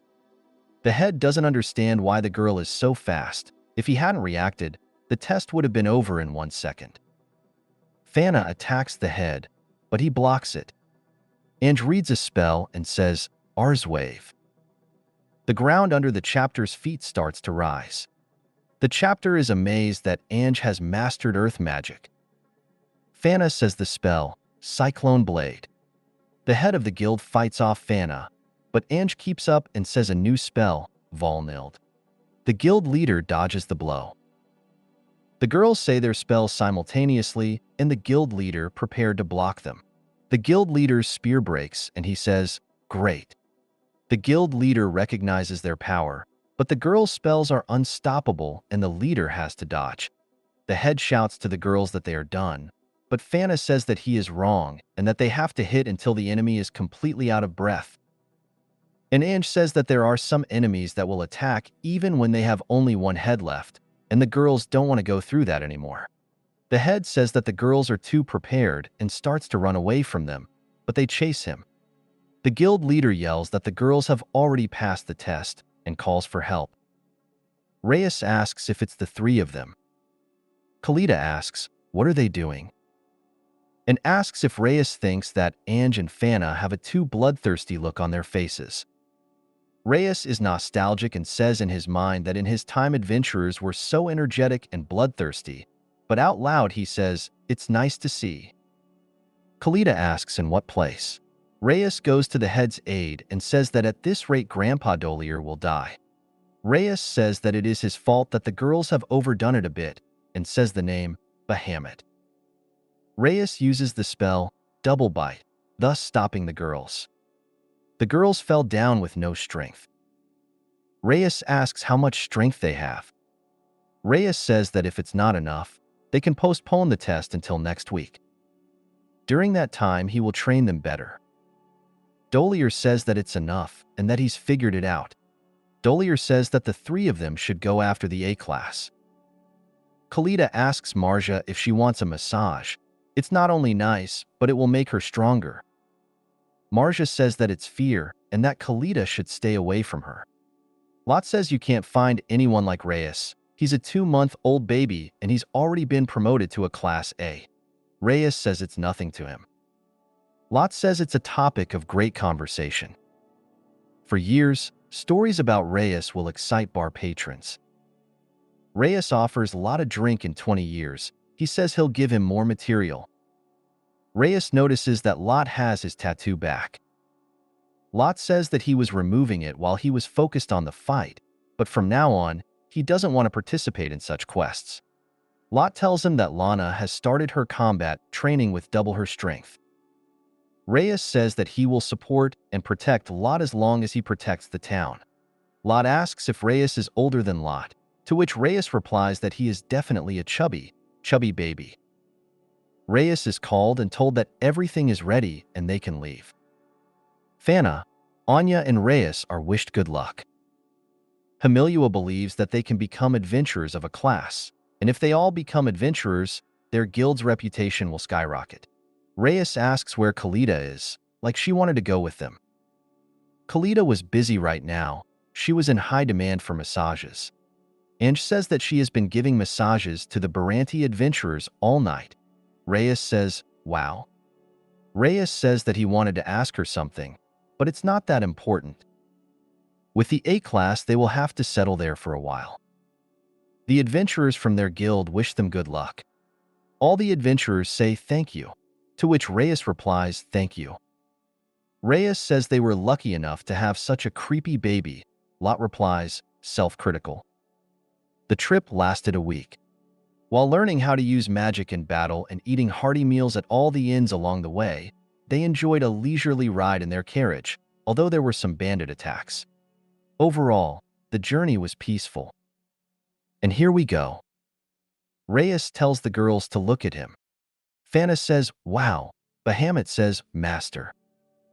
Reus says if they are impressed, now he can hold his head. Fana says it's cool. Bahamut says he's as great as ever. Ange asks how he's been holding his head up until now. Reus says that all this time he has been holding his head with magic, but now he can concentrate on the battle. The man driving the wagon says that they are approaching the shrine of all adventurers. Fana says, wow, and Ange says, huge. This is the great city of Bigardia, said the wise man. Some lord's palace, asked the wise man, to which the fan replied that there are no lords in this city. It's a local guild building. The janitor man sees the new faces and says, welcome to the heart of the Great Bigardia Guild of Arc. Something tells the man that they didn't come here for help. Ange says that they came here to take the exam to upgrade to A, and if he could tell them where to take the letter of recommendation. All this time, under the guise of an ordinary broom, the man had a sword. He pulled it out. All three of them bounce off him. The man says that they have good reactions, and they should remember that among A-class monsters, there are those who are ready to defeat them with a single glance. Ange asks who this old man is. A man comes up to them and says that the old man is again attacking the candidates right at the entrance, a kind of care from the old man. The man also says that those who cannot dodge even such a blow cannot pass the exam and adds that his name is Mareza. He works as the deputy head of the guild. The old man who attacked them is Ark, head of the Bigardian Adventurers Guild. The old man looks at who Dolier recommended and sees that the recommendation was given to Fana, a swordswoman, Ange, a martial artist, and Reus, a wise child. I told him to keep his jokes in moderation, said the guild leader, but Reus replied that he was actually taking the exam. The head and the deputy head shouted with one voice. Talking baby, and says that again everyone will react to Reus like that, and Reus replied that now you can say that they are definitely in a new place. Fana and Ange stare at the elf. He asks the girls if it's the first time they've seen ears like that. Ange comes to her senses and apologizes for staring. The elf says it's no big deal. Fana asks the man if she can touch his ears, to which she gets a negative answer. Ark says that these three must be promising people, since they were taken by a man like Dolier. Fana thanks the head of the guild. The head of the guild says that the adventurers are very young. Ark calls Mordia and asks if he is free today to show the young people the city center. The elf says he is busy, but Ark interrupts him and asks again if he is free. The elf says that now is a good time to walk around the Bigardia and calls the young adventurers.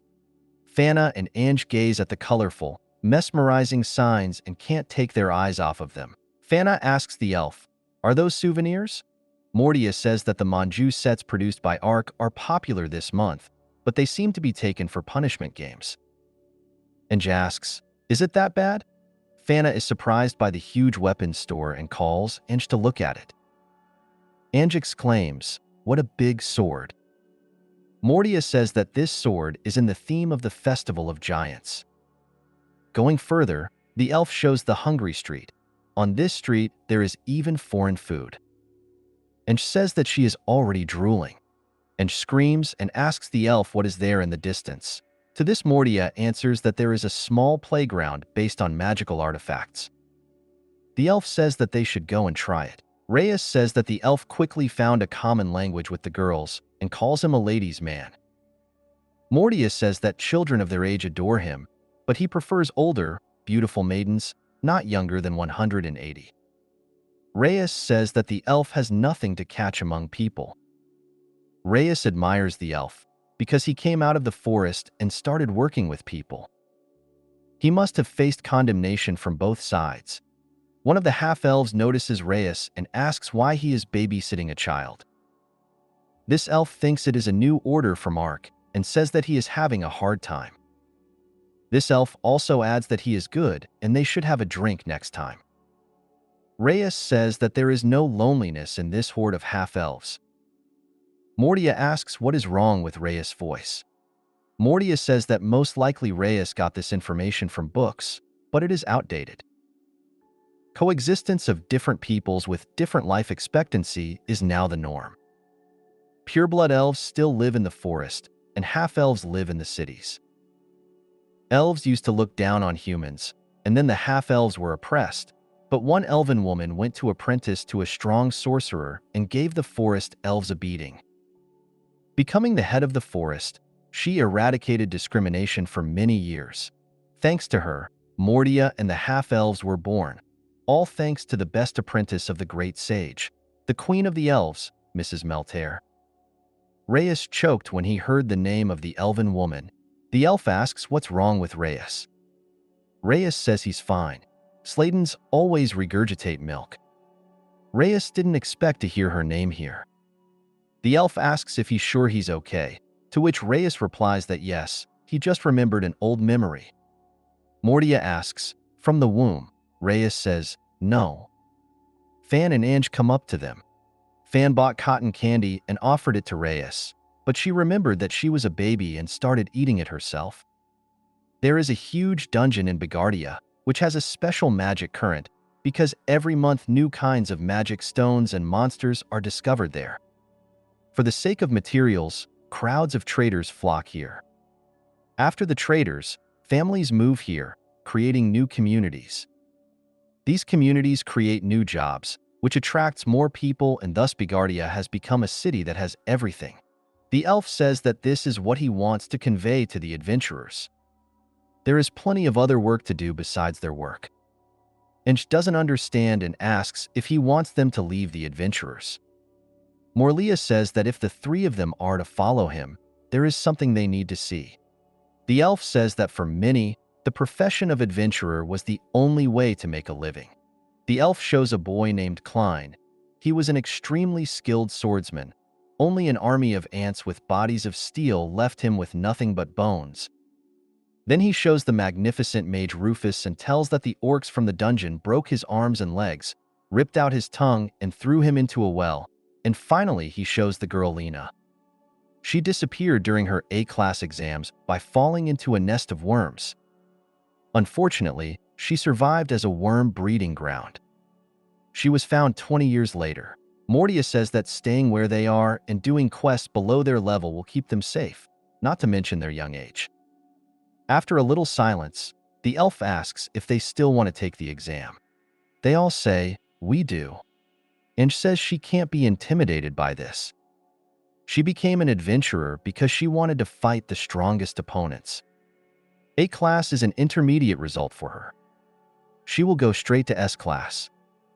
Fana says she likes this job. She also likes fighting strong opponents and helping people in trouble by doing quests, which is a great advantage for her. Reus says he wants to do quests that he finds dangerous or his friends will get bored. Bahamut says she is not bored and asks for her best friends. Reus says he was talking about himself. The elf says that only fools are not afraid. They say this knowing the horrors that happen in the dungeons. Mordia makes it clear. The elf apologizes for giving the three of them a test. He allows them to take the exam. His goal was to make them refuse. Inch asks, what the hell? The elf says that human life is short. Mordia cites Ark as an example and talks about the time they met. Ark was a quick little boy, and in just 5 or 10 years he was able to change Bigardia beyond recognition. The elf would not want the next decade to be wasted because young adventurers like this trio tragically pass away.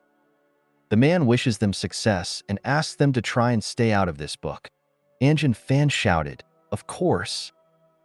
1 week later, the examiners are interested to see how many of the adventurers will survive. Bigardia Dungeon, Level 5. Vengeful Forest. Fana says that the entrance to the dungeon shocked her, but this dungeon shocks the girl more. Ange says that her eyes are scattered and it's not even the whole dungeon, but only one room. One of the examiners says that they get here by stairs, but whether this dungeon is really under the guild is a mystery to everyone. The examiner also says that everything here lives according to its own laws and that it will be okay if they don't pass. At the end, he asks that the adventurers don't go to the next world. Reus, for once it's getting interesting. Bigardia Dungeon, a terrifying, full of secrets labyrinth. Reus group doesn't yet know that Bigardia has something scarier than this huge dungeon. A drunken man walks down the street staggering and laughing. Ark looks at the documents and doesn't understand why he is so eager. A new section of the dungeon has been opened. The elf tells him to be proud. Everyone is looking up to him. Ark tells Mordia to become the head. He is 80. Ark asks the elf to wake him up in 30 minutes. A monster appears, which the examiner immediately defeated. The adventurers whisper that this mountain worm is of boss level. The male examiner says that the adventurers need to catch a certain monster to pass the exam. Within an hour, the adventurers need to find an escape lizard. This is the first stage of the A class. An escape lizard is a lizard that can become invisible. The examiner shouted, "Begin!" Everyone immediately ran to find this monster. One of the adventurers thinks that to know this exam, it is necessary to know the knowledge he has. This adventurer has found a monster to catch. He casts a cloaking spell and speeds up. He runs towards the monster, but falls into the jaws of a huge frog. The temptress toad is a special species that lives in the vengeful forest. It can pick up the brainwaves of living creatures nearby and make them wish for you in the form of bait. The girl was distracted from her search and asked herself, what just happened? Before she could turn around, the flowers released poison. Looking at her body, the girl was horrified. It was all covered in mushrooms. The girl falls and calls for help, but no one comes to her. A passing adventurer calls her names. That's what happens when you don't look around. Fungi, attaching spores to fibers suitable for their reproduction, such as clothing, they grow vigorously, feeding on their host for several years. A man wanted to check out a cliff area, but fell into a precipice because of a trap. The fair trap is a transparent and super solid mysterious substance that is not distinguished by anything else, but it is the cause of many adventurers' peace of mind. The examiners are discussing which guilds the 3 dropouts are from, but there is no answer. The girl says that Mordia will be sad about the outcome of this exam again, but what can be done? This is the A-class exam. The gutworm is a worm that penetrates the victim and feeds exclusively on its innards. In the dungeon, it dwells near the mushrooms, waiting until they immobilize the victim.